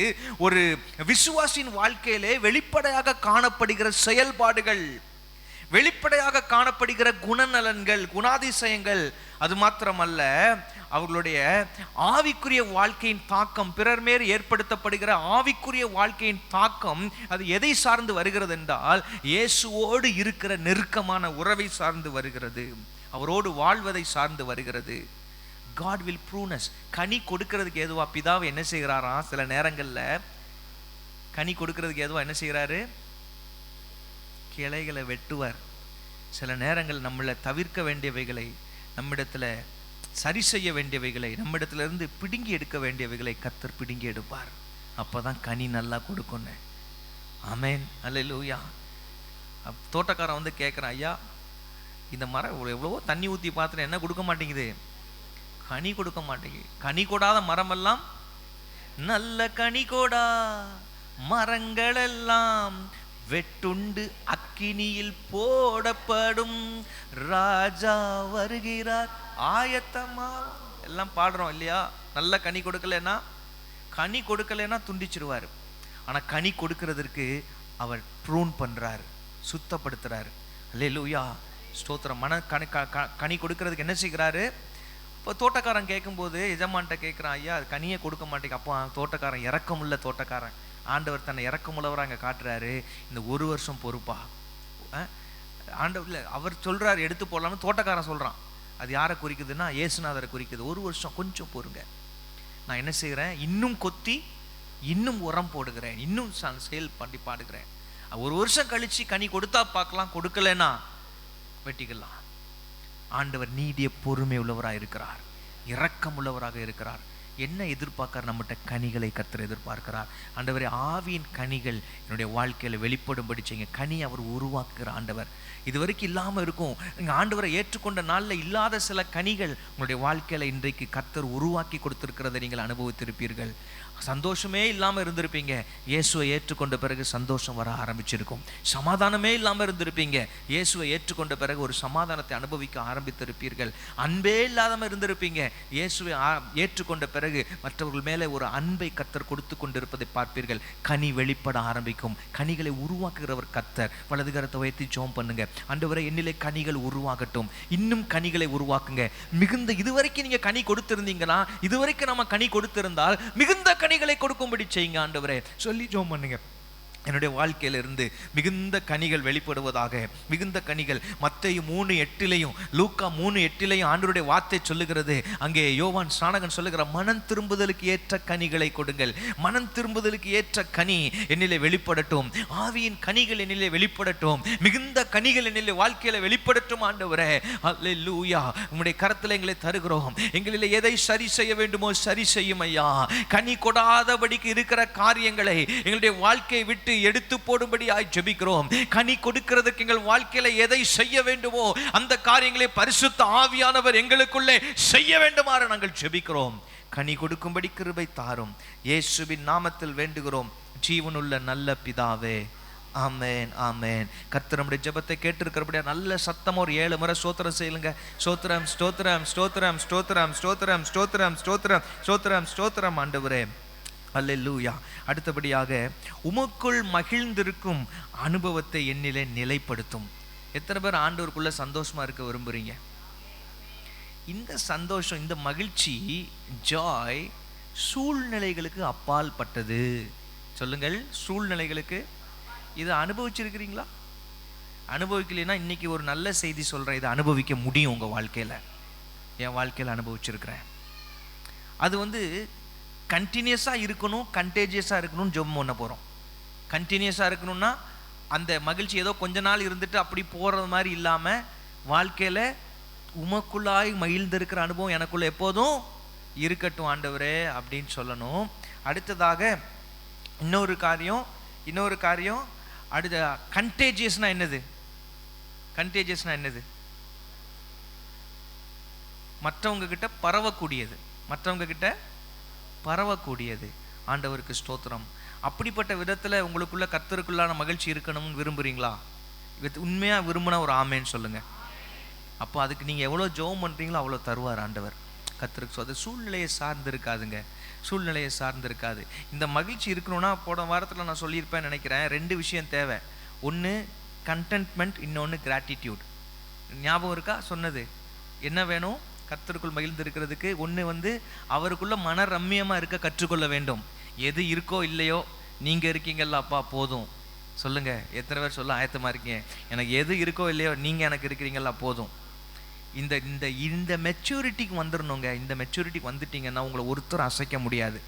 எதுவும் உங்கள் சமாதானத்தை குலைக்காது. எனக்கு எது இருந்தால் என்ன, இல்லைன்னா என்ன, யார் இருந்தால் என்ன, இல்லைன்னா என்ன, எனக்கு நீங்கள் இருக்கிறீங்களா எனக்கு போதும் ஆண்டவரே. அல்லேலூயா. அந்த மன ரம்மியம், கண்டென்ட்மெண்ட். 2வது கிராட்டிடியூட். சின்ன விஷயத்துக்கும் ஆண்டவருக்கு நன்றியாக இருந்து பழகுங்க. சின்ன விஷயத்துக்கும். நான் பழகாத ஒன்றை இங்கே சொல்கிறதே கிடையாது. For everything I am so grateful to God. நான் இன்னைக்கு அனுபவிக்கிற ஒவ்வொரு நன்மைக்கும், ஒவ்வொரு ஆசீர்வாதத்துக்கும் நான் நிறைய நேரங்களில் தனிப்பட்ட நிலைமையில் கண்ணீரோடு ஆண்டவர் இருதயத்துலேருந்து அது பொங்கி வரும். அது சும்மா யாரோ சொல்லி கொடுத்து ஸ்பூன் ஃபீடு பண்ணி வரக்கூடாது. ஆமென். அது நம்முடைய மனப்பான்மை அப்படி இருக்கணும், கிராட்டிடியூடோடு இருக்கணும். ஆண்டவருக்கு ஸ்தோத்திரம். எனக்கு இதெல்லாம் செஞ்சீங்களே ஆண்டவரே. என்னைக்காவது சொல்லியிருக்கிறீங்களா? யோசித்து பார்த்து. நம்ம குறை சொல்கிறதுல முந்திக்கிடுவோம். ஆண்டவர் எனக்கு இதை செய்யலை, ஆண்டவர் எனக்கு அதை செய்யலை, ஆண்டவரே இதை அனுமதிச்சாரு, ஆண்டவரே அதை எனக்கு பண்ணார், இப்படி எப்படின்னு சொல்கிறதுல முந்திக்கிடுவோம். ஆனால் அதை மாற்றி எவ்வளோ செஞ்சார், நான் இப்படி இருந்தேன் எனக்கு நீங்கள் என்னெல்லாம் செஞ்சீங்க ஐயா அப்படின்னு கண்ணீரோட ஒரு நன்றியை வெளிப்படுத்த முடிந்தால் அந்த லைஃப்பை ஆண்டவர் கீழே போக விட மாட்டார். அந்த மனப்பான்மை பழக்கம் நமக்குள்ளே வரணும். அது இன்னொரு ஆள் சொல்லி வரக்கூடாது. அல்லேலூயா. இதெல்லாம் ஸ்பூன் ஃபீட் பண்ண முடியாது. ஸ்பூன் ஃபீடிங்னா இந்த சாப்பிடும் இப்படி ஊட்டி வராது. அது இருதயத்திலேருந்து வரணும். அல்லேலூயா. எனக்கு நிறைவேறாத வாஞ்சைகள் இன்னும் நிறைய உண்டு. அதாவது கர்த்தருடைய சமூகத்தில் இன்னும் பெற வேண்டிய பதில்கள், ஜெபத்திற்கு நிறைய ஜெபங்கள், இன்னும் பதில் பெறாத ஜெபங்கள் எனக்கு உண்டு. நிறைவேறாத வாக்குத்தத்தங்கள் இன்னும் நிறைய உண்டு. ஆனால் ஒரு நாள் அந்த சைடை நான் பார்க்கறது இல்லை. இது வரைக்கும் கர்த்தர் என்னெல்லாம் செஞ்சிருக்கிறார்ன்றதை பார்த்து நான் நன்றி சொல்கிற ஒரு மனுஷனாக இருக்கிறேன். அப்படி தான் நான் கடைசி வரை இருக்க விரும்புகிறேன். அல்லேலூயா. அதில் இருக்கிற சமாதானம் வேறு எதுலேயும் கிடைக்காதுங்க.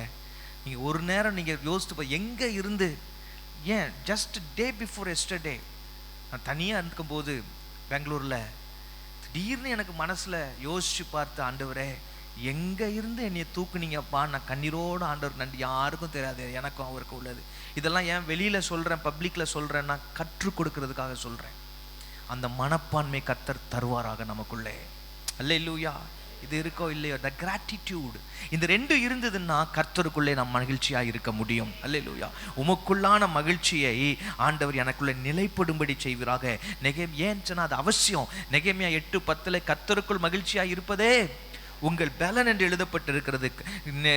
சங்கீதம் 37:4 கர்த்தரிடத்தில் மன மகிழ்ச்சியாயிரு, அப்பொழுது அவர் உன் இருதயத்தின் வேண்டுதல்களை உனக்கு அருள் செய்வார்.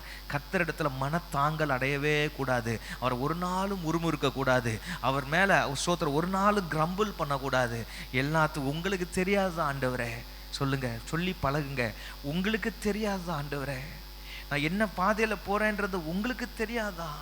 நீங்க அறியாது இல்லை, நீங்க அனுமதிக்காம ஒன்றும் இல்லை. நீர் எனக்கு நன்மை செய்கிறவரப்பான்னு சொல்லி 4 நேரம் மனசார துதிச்சு பாருங்க. நீங்க கேட்காத சில நன்மை தகுதிக்கு மிஞ்சி தேடி வர்றதை பார்க்க முடியும். அவர் அந்த மனப்பான்மையை கர்த்தர் பார்க்குறாரு. உமக்குள்ளே இருக்கிற மகிழ்ச்சியை எனக்கு வாழ்க்கையில் புதுப்பிச்சு தாங்க.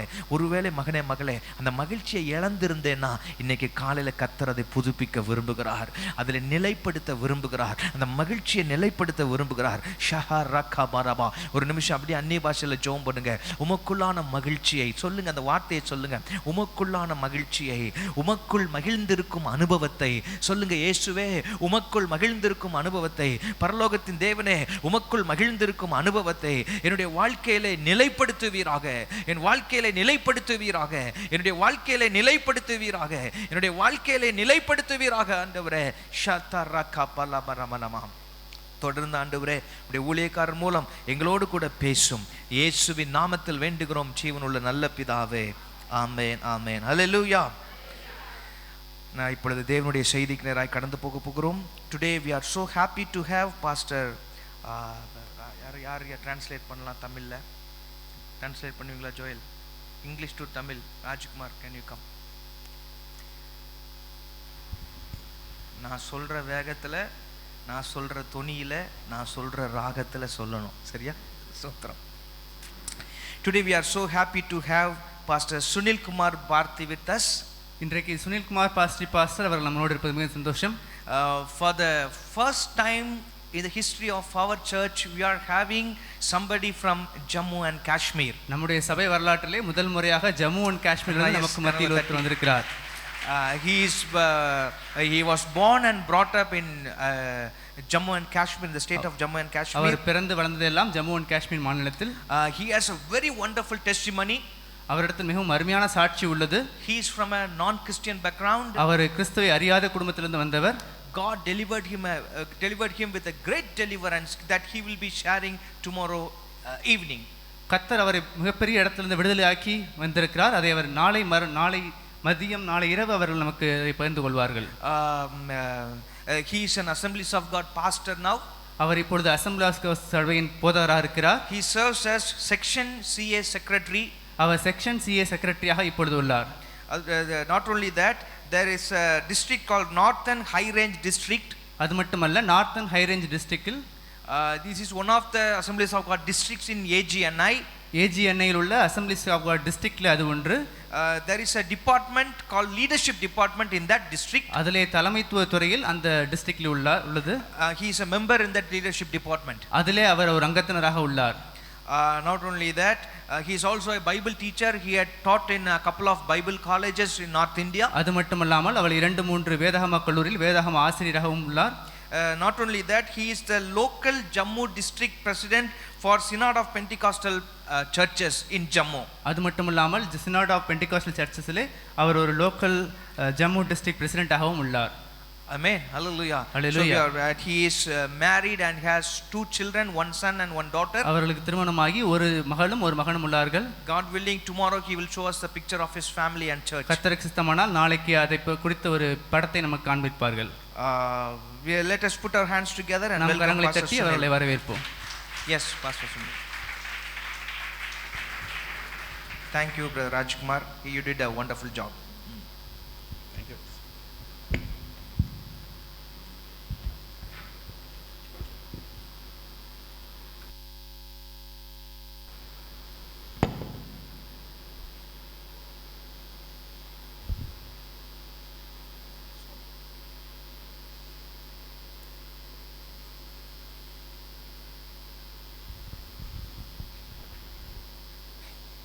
Hallelujah. Praise the Lord, everyone. And I really thank God for this wonderful time that He granted me today. இன்றைய நாளிலே இப்படிப்பட்ட ஒரு நல்ல தருணத்தை கர்த்தர் எனக்கு கொடுத்ததுக்காக நான் கர்த்தருக்கு நன்றி செலுத்துகிறேன். It's my joy and I consider this is my great privilege. நான் மகிழ்ச்சியாகவும் எனக்கு கிடைத்த ஒரு பெரிய பாக்கியமாகவும் நான் கருதுகிறேன். In midst of you, and it's my second visit in Madurai. மதுரைக்கு இது என்னுடைய இரண்டாவது பயணம். I'm coming to Madurai after 15 years. 15 ஆண்டுகள் கழித்து நான் மீண்டுமாய் மதுரைக்கு வந்திருக்கிறேன். And I really take this time to thank Pastor Manoj. இந்த வேளையிலே பாஸ்டர் மனோஜுக்கும் நான் மனதார நன்றியை தெரிவிக்கிறேன். For giving me this opportunity. இந்த தருணத்தை கொடுத்ததுக்காக நன்றி தெரிவிக்கிறேன். To share the word of God today. இன்னைக்கு தேவனுடைய வார்த்தையை அவர் எனக்கு நான் பேசும்படிக்கு எனக்கு கொடுத்த தருணத்துக்காக I thank God for this wonderful time and this great privilege. இந்த அருமையான நேரத்துக்காக இந்த பெரிய பாக்கியத்திற்காக நான் உண்மையாகவே ஆண்டவருக்கு நன்றி செலுத்துகிறேன். Let's close our eyes and bow our heads and look unto God in prayer. கண்களை மூடி தலைகளை தாழ்த்தி நாம் தேவனிடத்திலே நாம் ஜெபம் பண்ணுவோமாக. Gracious Heavenly Father, I thank you for this wonderful time you granted me today, O Lord. இன்றைய நாளிலே ஒரு அருமையான தருணத்தை எனக்கு கொடுத்ததற்காக கிருபையுள்ள பிதாவே உமக்கு நான் நன்றி செலுத்துகிறேன். For giving me this opportunity to share your word, O Lord. இந்த தருணத்தை உம்முடைய வார்த்தையை பகிர்ந்து கொள்கிறதற்கு நீர் கொடுத்ததற்காக நன்றி. Father, I commit myself and each one of us here into your mighty hand, O Lord. உம்முடைய பலத்த கரத்திற்குள்ளே என்னையும் இங்கு வந்திருக்கிற ஒவ்வொருவரையும் நான் தருகிறேன். And speak to me and through me, O Lord. ஆண்டவரே என்னோடும் பேசும், என் மூலமாகவும் பேசும் ஆண்டவரே. In Jesus name we pray. இயேசுவின் நாமத்தில் வேண்டுகிறோம். ஆமென். Hallelujah. Hallelujah. Hallelujah. Hallelujah. As today we are here in the fasting prayer today. இன்றைக்கு உபவாச ஜெபத்திலே நாம் இருக்கிறோம். Let me tell you one of the story, one of the testimony of 6-year-old boy. உங்களிடத்திலே 6 வயது நிரம்பினதான ஒரு சிறுவனுடைய சாட்சியை உங்களோடு நான் சொல்லுகிறேன். As the pastor was preaching one Sunday and there was a loud whistle from one of the back row seats. ஒரு போதகர் அவருக்கு சபையிலே செய்தி கொடுத்து கொண்டிருக்கும் பொழுது கடைசி வரிசையில இருந்து ஒரு விசில் சத்தம் கேட்டது. As the people turned back and they found it was a 6-year-old boy. அங்க பின்னால எல்லாரும் திரும்பி பார்த்தாங்க, எங்கடா இந்த சத்தம் வருதுன்னு, விசில் சத்தம் வருதுன்னு பார்த்தா அங்க ஒரு 6 வயசு பையன் உட்கார்ந்துருக்கிறான். And who was pinched to silence by his mother. அவன் விசில் அடிச்ச உடனே பக்கத்துல இருக்கிறவங்க அம்மா கிள்ளி அவனை அமைதியா இருக்க வைக்கிறாங்க. And after church the mother asked the boy, why did you whistle in the church? Service முடிஞ்ச ஆராதனை முடிஞ்ச உடனே அவங்க தாய் தான் 6 வயசு பையன்கிட்ட கேட்குறாங்க, ஏன்டா இப்படி பண்ண, சர்ச்சில் விசில் அடித்து என்னை எல்லாரும் ஒரு மாதிரி பார்க்குற மாதிரி தர்ம சங்கடமாக பண்ணிட்டியே அப்படின்னு சொல்லி கேட்குறாங்க. And embarrassed me. ஏன் என்னை இப்போ ரொம்ப தர்ம சங்கடத்துக்கு உள்ளாக்கிட்டியே அப்படின்னு சொல்லி தான் பையன்ட்ட அந்த அம்மா தாய் கேட்குறாங்க. And the boy said, அந்த பையன் சொன்னா, I fasted and prayed so that I could learn to whistle. நான் உபவாசம் பண்ணி ஜெபம் பண்ணேன், ஆண்டவரே நான் விசில் அடிக்க பார்க்க ட்ரை பண்ணுறேன், எனக்கு விசில் அடிக்கவே வர மாட்டேங்குது, எனக்கு விசில் அடிக்க கற்றுக் கொடுங்க, எனக்கு விசில் அடித்தா நல்லா இருக்கும்னு உபவாசம் போட்டு ஜெபம் பண்ணேன், விசில் வந்துருச்சு அப்படின்னு. And he was 6-year-old boy. அவன் வெறும் 6 வயசு பையன். And he said that God really answered my prayer. அவன் சொன்னா சந்தோஷமா, அம்மா உண்மையிலேயே ஆண்டவர் என் ஜெபத்தை கேட்டுட்டாரு, எவ்வளவு சவுண்டா விசில் வந்தது பாத்தீங்களா அப்படினா. And he said I really tried in the church. அவன் சொன்னா என் ஜெபத்துக்கு ஆண்டவர் பதில் தந்தாரா தரலையான்னு நான் பார்க்கிறதுக்காக, நான் செக் பண்ணி பார்க்கிறதுக்காக சர்ச்சில் ட்ரை பண்ணேன், விசில் வந்துருச்சு அப்படின்ட்டான். We must admit the boy believed in fasting and prayer. Sorry, we must admit this boy who believed in fasting and prayer. இந்த 6 வயசு பையனுக்கு உபவாச ஜெபத்து மேல எவ்வளவு விசுவாசம் இருந்திருக்கு பாருங்க. உபவாசி ஜெபிச்சா கர்த்தர் பதில் தருவார், எவ்வளவு விசுவாசம் இருந்திருக்கு பாருங்க. And I wonder if we believe sometimes in fasting and prayer as much this boy did. இந்த பையன் விசுவாசிச்ச அளவுக்கு நமக்கு நம்மளுடைய உபவாச ஜெபத்து மேல விசுவாசம் இருக்குதான்னு எனக்கு தெரியல. This morning we are going to see why, when and how we are to fast in the presence of the Lord. தேவனுடைய சமூகத்திலே ஏன், எப்பொழுது, எப்படி நாம் உபவாசித்து ஜெபிக்க வேண்டும் என்று இந்த மதிய வேளையில நாம் தியானிக்க போகிறோம். And fasting means abstaining from food. உபவாசம் என்பது உணவை விலக்கி வைக்கிற ஒரு காரியத்தை குறிக்கிறது. If you see every religion in the world, they teach is fasting. இந்த உலகத்தில் இருக்கிற எல்லா மார்க்கங்களையும் நீங்கள் பார்த்தீர்கள் என்று சொன்னால் எல்லா மார்க்கத்திலையும் உபவாசம் என்று சொல்லுகிற ஒரு காரியம் இருக்கிறது. If we see the Hindu definition of fasting, இந்த இந்து மார்க்கத்திலே உபவாசத்தை குறித்து சொல்லப்படுகிற அந்த வரையறையை நீங்கள் பார்ப்பீர்களே ஆனால், the word for fasting upvasa. அந்த இந்து மார்க்கத்திலே நம்ம சொல்ற அதே வார்த்தை தான் சமஸ்கிருதத்தில் உபவாசா என்கிற வார்த்தை பயன்படுத்தப்பட்டிருக்கிறது. I think in Tamil also we in தமிழிலும் yes, in Tamil also it's a very similar sounding word, upavasam. Upavasam. And itself means to move near to the supreme being. அந்த இந்து மார்க்கத்தில் உபவாசம் என்று சொல்லுகிறதன் அர்த்தம் என்னவென்று சொன்னால், ஒரு உயர்ந்த ஸ்தானத்தில் இருக்கக்கூடியதான அந்த உன்னதமான ஒரு கடவுளிடத்திலே நெருக்கமாய் சேருவதை குறிக்கிறதாக அது எழுதப்பட்டிருக்கிறது. And by implication to overcome helplessness. அதோட அர்த்தம் என்னவென்று சொன்னால், என்னால செய்ய முடியாததை உம்முடைய உதவியோடு நான் பெற்றுக்கொள்கிறேன் என்று சொல்லுகிறதை போல அது இருக்கிறது. The Muslims and Buddhists, they also fast. இஸ்லாமியர்களும் புத்த மதத்தை சார்ந்தவர்களும் அவர்களும் கூட உபவாசம் செய்கிறது உண்டு. Medical science also asks patients to fast. மருத்துவ விஞ்ஞானத்திலும் அவர்கள் சில நேரங்களிலே நோயாளிகளை உபவாசம் இருக்கும்படி சொல்லுகிறதை நாம் பார்க்கிறோம். On the other hand, the Bible also teaches us to fast. இன்னும் மறுகையில பார்க்கும் பொழுது, இன்னொரு கோணத்திலே பார்க்கும் பொழுது, நம்முடைய பரிசுத்த வேதாகமும் நாம் உபவாசிக்கும்படிக்கு நமக்கு கற்றுக் கொடுக்கிறது. But many times our fasting is a mixture between the worldly and the biblical way of fasting. நிறைய நேரங்களில் நம்முடைய உபவாசம் எப்படி இருக்கிறது என்று சொன்னால், உலக பிரகாரமான காரியங்களோடும் வேதத்தை சார்ந்த காரியத்தோடும் பின்னி பிணைந்ததாக இருக்கிறது. It gets a mixture with the worldly fasting. உலகத்தார் உபவாசிக்கிறது போல அந்த கண்ணோட்டத்திலும் வேதத்தின் கண்ணோட்டத்திலும் மிக்ஸ் ஆகத்தான் இணைந்துதான் நாம் உபவாசிக்கிறதை பார்க்க முடிகிறது. Our fasting is very unique. ஆனால் நம்முடைய உபவாசம், வேதத்தின்படியான உபவாசம் மிகவும் தனித்துவமானது என்பதை நாம் அறிய வேண்டும். How is our fasting different? நம்முடைய உபவாசம் எப்படி வித்தியாசமானது from the worldly fasting? உலகத்தின் உபவாசத்திலிருந்து நம்முடைய உபவாசம் எப்படி வித்தியாசமானது? We fast not as a ritual. நாம் உபவாசிப்பது ஒரு சடங்காச்சாரத்தை போல உபவாசிப்பது அல்ல. We fast to seek the divine intervention in our life. நாம் நம்முடைய வாழ்க்கையிலே ஒரு தெய்வீக குறுக்கிடுதலை எதிர்பார்த்து நாம் உபவாசிக்கிறோம். Fast is a delight for a child of God. ஒரு தேவனுடைய பிள்ளைக்கு உபவாசம் என்பது ஒரு மகிழ்ச்சியான ஒரு காரியமாக இருக்க வேண்டும்.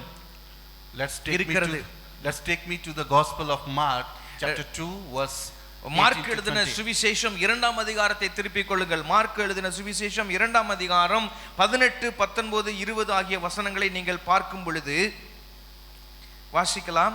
மார்க் எழுதின சுவிசேஷம் 2ஆவது அதிகாரம் 18, 19, 20. யோவானுடைய சீஷரும் பரிசேயருடைய சீஷரும் உபவாசம் பண்ணி வந்தார்கள்.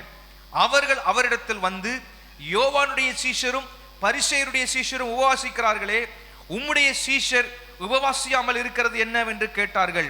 அதற்கு இயேசு, மணவாளன் தங்களோடு இருக்கையில் மணவாளனுடைய தோழர் உபவாசிப்பார்களா? மணவாளன் தங்களுடனே இருக்கும் வரைக்கும் உபவாசிக்க மாட்டார்களே. மணவாளன் அவர்களை விட்டு எடுபடும் நாட்கள் வரும், அந்த நாட்களிலே உபவாசிப்பார்கள். We can see here, as long as Jesus was with the disciples, they never fasted, even though they had an opportunity to fast. நீங்க வேதத்தை பார்த்தீர்கள் என்றால், இயேசுநாதர் அவர்களோட தம்முடைய சீஷர்களோட கூட இருந்த வரைக்கும் அந்த நாட்களிலே அவருடைய சீஷர்கள் உபவாசித்ததாக நாம் வாசிக்க முடியாது. உபவாசம் செய்கிறதற்கு அவர்களுக்கு தருணங்கள் இருந்த போதிலும் கூட, அவர்கள் இயேசுநாதரோடு கூட இருந்த வரையிலும் அவர்கள் உபவாசித்ததாக நாம் வேதத்திலே பார்க்க முடியாது. And fasting was not required because Jesus physically himself with the disciples. அவர்களுக்கு உபவாசிக்க அவசியப்படவில்லை.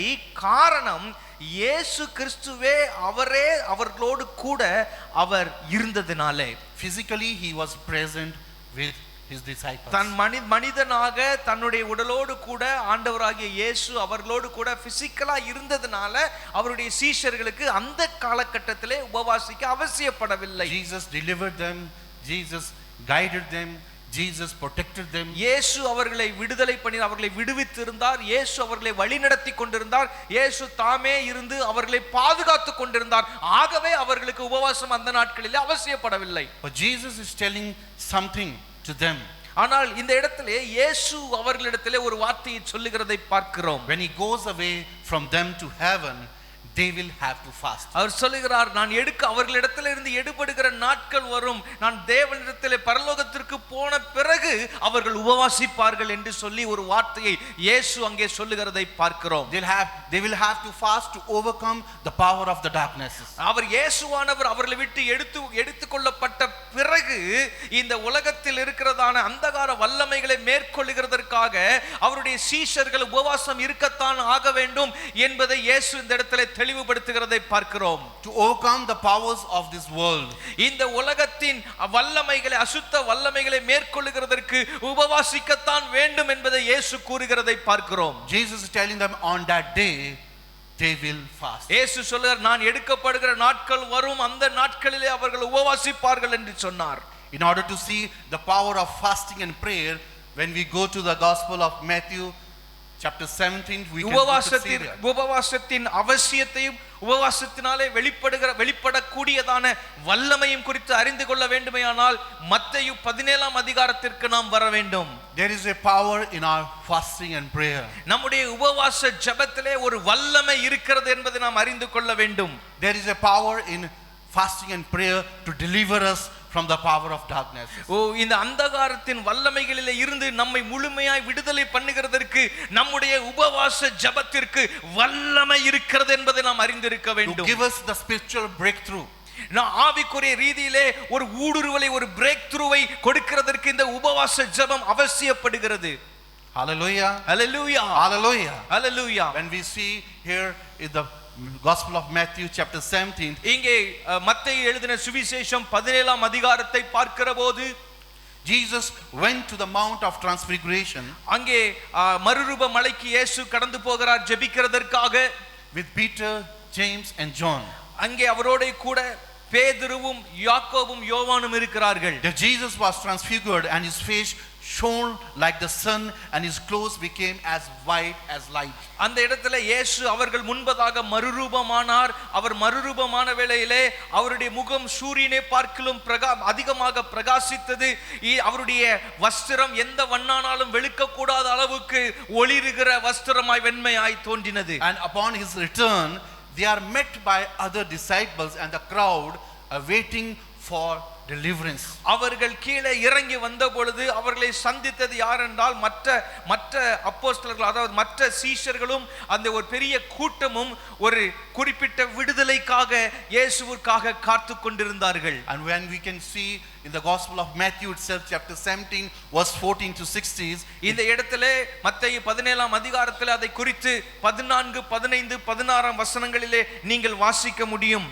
அவர்கள் ஜனங்களிடத்தில் வந்தபோது ஒரு மனுஷன் அவரிடத்தில் வந்து அவர் முன்பாக முழங்கால் படியிட்டு, ஆண்டவரே, என் மகனுக்கு இரங்கும், அவன் சந்திர ரோகியாய் கொடிய வேதனைப்படுகிறான், அடிக்கடி தீயிலும் அடிக்கடி ஜலத்திலும் விழுகிறான், அவனை உம்முடைய சீஷர்களிடத்தில் கொண்டு வந்தேன், அவனை சொஸ்தமாக்க அவர்களால் கூடாமல் போயிற்று என்றான். We could see here when the disciples they prayed for this demon possessed boy, they couldn't heal him. இந்த இடத்துல பார்க்கிறோம், அந்த மற்ற 9 சீஷர்களும் அசுத்த ஆவியினால் பிடிக்கப்பட்ட அந்த பையனுக்கு அவர்கள் ஜெபித்த போது அவர்களால் அவனை விடுதலை செய்ய முடியவில்லை. Can you imagine that disciples they failed in their ministry at this point? இந்த இடத்துல நீங்கள் பார்த்தால் இந்த சீஷர்கள் 9 சீஷர்கள் தங்களுடைய ஊழியத்திலே அவர்கள் தோல்வியுற்றவர்களாய் நின்றார்கள். And previous to this Jesus has already given them the authority to heal the sick and cast out the demons. கவனித்து பார்த்தீர்களானால் இந்த சம்பவத்திற்கு முன்னதாகவே இயேசுநாதர் அவர்களிடத்திலே அதிகாரம் கொடுத்திருந்தார். பிணியாளிகளை சொஸ்தமாக்கவும் பிசாசு பிடித்தவர்களை விடுதலையாக்கவும் ஏற்கனவே அவர்களுக்கு அதிகாரம் கொடுத்திருந்தார். They were successful in their ministry. அதுக்கு சற்று முன்னதான ஒரு சூழ்நிலையிலே அவர்கள் தங்களுடைய ஊழியத்திலே ஜெயிக்கிறவர்களாய் இருந்தார்கள். They did a tremendous ministry. அவர்கள் அந்த நேரத்தில் ஒரு மகிமையான ஒரு ஊழியத்தை செய்திருந்தவர்கள் தான். The disciples they went about preaching and healing the sick.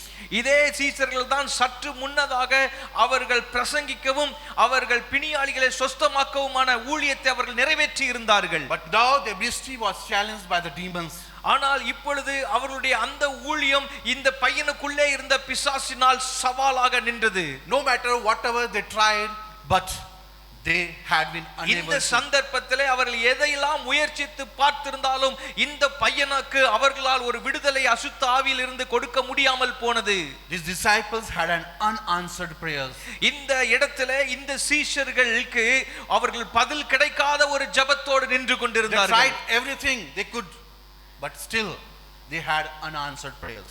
அவர்கள் எதையெல்லாம் முயற்சிக்க வேண்டுமோ முயற்சித்தார்கள், ஆனாலும் அவர்களுடைய ஜெபங்கள் கேட்கப்படாதது போல இருந்தது. In healing this demon possessed boy, இந்த அசுத்த ஆவியினால் பிடிக்கப்பட்ட இந்த பையனுக்கு விடுதலை கொடுக்கிறதற்காக அவர்கள் ஜெபித்த ஜெபம் இந்த சூழ்நிலையிலே பதில் கிடைக்காததாக இருந்தது. hallelujah, hallelujah, hallelujah. But the Bible teaches us also our prayers are not being answered, what are we supposed to do? வேதத்திலே இப்படிப்பட்ட சந்தர்ப்பத்திலே நாம் கற்றுக்கொள்கிற காரியம் என்ன? ஒருவேளை நாம் ஜெபிக்கிற எவ்வளவு ஜெபித்தாலும் நாம் ஜெபிக்கிற நம்முடைய ஜெபங்களுக்கு பதில் கிடைக்கவில்லை என்று சொன்னால், அப்படி பதில் கிடைக்காத பட்சத்தில் நாம் அடுத்து என்ன செய்ய வேண்டும்? We could see in the Bible when the people they were crying out to the Lord and they were praying. They had been praying for a long time, but their prayer were being not answered, and they used to fast. நாம் வேதத்திலே பல இடங்களிலே பார்க்கிறோம், கர்த்தருடைய ஜனங்கள் எப்பொழுதெல்லாம் தேவனை நோக்கி கூப்பிட்டு அவர்கள் அதிகமாய் ஜெபித்து அந்த ஜெபங்கள் கேட்கப்படாத சூழ்நிலையிலே அவர்கள் உபவாசித்ததையும் அவர்கள் உபவாசத்தை தொடர்ந்து அவருடைய ஜெபங்கள் கேட்கப்பட்டதையும் வேதத்திலே பல சந்தர்ப்பங்களிலே வாசிக்க முடியும். We must fast when we have unanswered prayers. நம்முடைய வாழ்க்கையிலே நமக்கு நம்முடைய ஜெபங்கள் கேட்கப்படாதது போல நாம் உணர்வோம் என்று சொன்னால் நாம் உபவாசித்து அந்த நாட்களிலே ஜெபிக்க வேண்டும். Hallelujah, hallelujah, hallelujah, hallelujah. If you have an unanswered prayer, உங்களுடைய வாழ்க்கையிலே பதில் கிடைக்காத ஜெபங்கள் இருக்கும் என்று சொன்னால், and if you are dealing it for a long time, நீங்கள் பல காலங்களாக அந்த ஜெபத்தை செய்து கொண்டே இருந்து இன்னமும் உங்களுக்கு அதிலே பதில் கிடைக்கவில்லை என்று சொன்னால், God is speaking through this situation. இந்த சந்தர்ப்பத்தின் வாயிலாக கர்த்தர் உங்களோடு கூட பேசுகிறார். There can be any reason for our prayers not being answered. ஜெபம் கேட்கப்படாததுக்கு வேறு எந்த காரணமும் இருக்க முடியாது. We can see in the Bible when the people of God they prayed, but their prayer was not being answered. ஆனால் வேதத்திலே நாம் பார்க்கிறோம், தேவனுடைய ஜனங்கள் சில சந்தர்ப்பங்களிலே அவர்கள் அதிகமாய் ஜெபித்தும் அவர்களுடைய ஜெபங்கள் கேட்கப்படாத சூழ்நிலைகளை குறித்து நாம் வேதத்திலே வாசிக்க முடியும். There were many reasons, but I want to emphasize on 3 reasons here today. பல காரணங்கள் இருக்கலாம், அவர்களுடைய ஜெபங்கள் கேட்கப்படாமல் இருந்ததற்கு பல காரணங்கள் இருக்கலாம். ஆனால் முக்கியமான ஒரு 3 காரணத்தை உங்கள் முன்பதாக வைக்கும்படி விரும்புகிறேன். The first reason be the sin. முதலாவது, எவ்வளவு ஜெபித்தும் ஜெபம் கேட்கப்படவில்லை என்றால் முதலாவது காரணம் எதுவாக இருக்கலாம்? பாவம். Hallelujah, hallelujah, hallelujah, hallelujah. I do believe in the power of fasting and prayer. நான் உண்மைதான் உபவாச ஜெபத்தின் வல்லமையை நான் உண்மையாக விசுவாசிக்கிறேன், அதிலே மாற்று கருத்து இல்லை. Very long back I was the guy who was possessed with 16 evil spirits. பல வருஷங்களுக்கு முன்பதாக நான் எப்படிப்பட்ட மனிதனாக இருந்தேன் என்றால் 16 அசுத்த ஆவிகளால் பிடிக்கப்பட்டவனாக இருந்தேன். I can realize the power of the fasting and prayer, how the congregation they fasted and prayed for my deliverance. எனக்கு தெரியும், நான் விடுதலையாக்கப்பட்ட பின்பு நான் அறிந்து கொண்ட காரியம், எனக்காக என்னுடைய பெற்றோரும் எனக்கு என்னுடைய திருச்சபை இந்த திருச்சபை மக்களும் எவ்வளவாய் உபவாசித்து ஜெபித்தார்கள், அதனால நான் எப்படி விடுதலை பெற்றேன் என்பதை நான் வாழ்க்கையிலே அனுபவித்தவன். I know the time when my parents, my mom and dad, my brothers and sisters, they started fasting and praying எனக்கு before the தெரியும், Lord. என்னுடைய தாயும் என்னுடைய தகப்பனும் என்னுடைய சகோதரனும் என்னுடைய சகோதரியுமாய் சேர்ந்து குடும்பமாய் என்னுடைய விடுதலைக்காக அவர்கள் உபவாசம் பண்ணி ஜெபித்திருந்தார்கள். I have experienced the power of the fasting and prayer in my personal life. என்னுடைய தனிப்பட்ட வாழ்க்கையிலே உபவாச ஜெபத்தின் வல்லமையை அனுபவித்தவன் நான். I thank God for giving me such a congregation and such a pastor who believe in the fasting and prayer. கர்த்தர் எனக்கும் என் குடும்பத்திற்கும் கொடுத்திருந்த அந்த நல்ல திருச்சபைக்காக, ஒரு நல்ல திருச்சபை போதகருக்காக, உபவாச ஜெபத்தின் வல்லமையை அறிந்திருந்த அந்த நல்ல திருச்சபை போதகருக்காக, என்னுடைய குடும்பத்திற்காக, என்னுடைய சபைக்காக நான் கர்த்தருக்கு நன்றி செலுத்துகிறேன். I will be sharing my life transforming testimony tomorrow evening. நாளைக்கு சாயங்கால கூட்டத்திலே என்னுடைய வாழ்க்கை எப்படி கர்த்தர் எந்த இடத்திலிருந்து மறுரூபமாக்கினார் என்பதை குறித்து ஒரு விரிவான சாட்சியை நாளை மாலை கூட்டத்திலே நான் பகிர்ந்து கொள்வேன். I was a guy who was possessed with 16 evil spirits, and I was not able to walk. My neck was fully twisted, and these both hands, they were fully twisted, and my feet also, they both were twisted.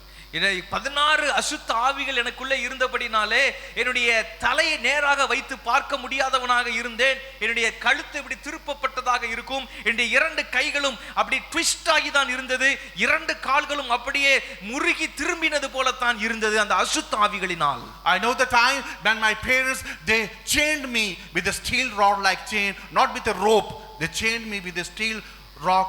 இந்த அசுத்த ஆவிகள் பிசாசுகளை அலைக்கழித்ததனாலே அநேக நேரங்களில் என்னுடைய பெற்றோர் இரும்பு சங்கிலியினால், கயிறுகளினால அல்ல, இரும்பு சங்கிலிகளினால் என்னுடைய கைகளையும் கால்களையும் கட்டி போட வேண்டிய சூழ்நிலையில இருந்தவன் நான். More than 3.5 years they chained me with a steel rod like chain.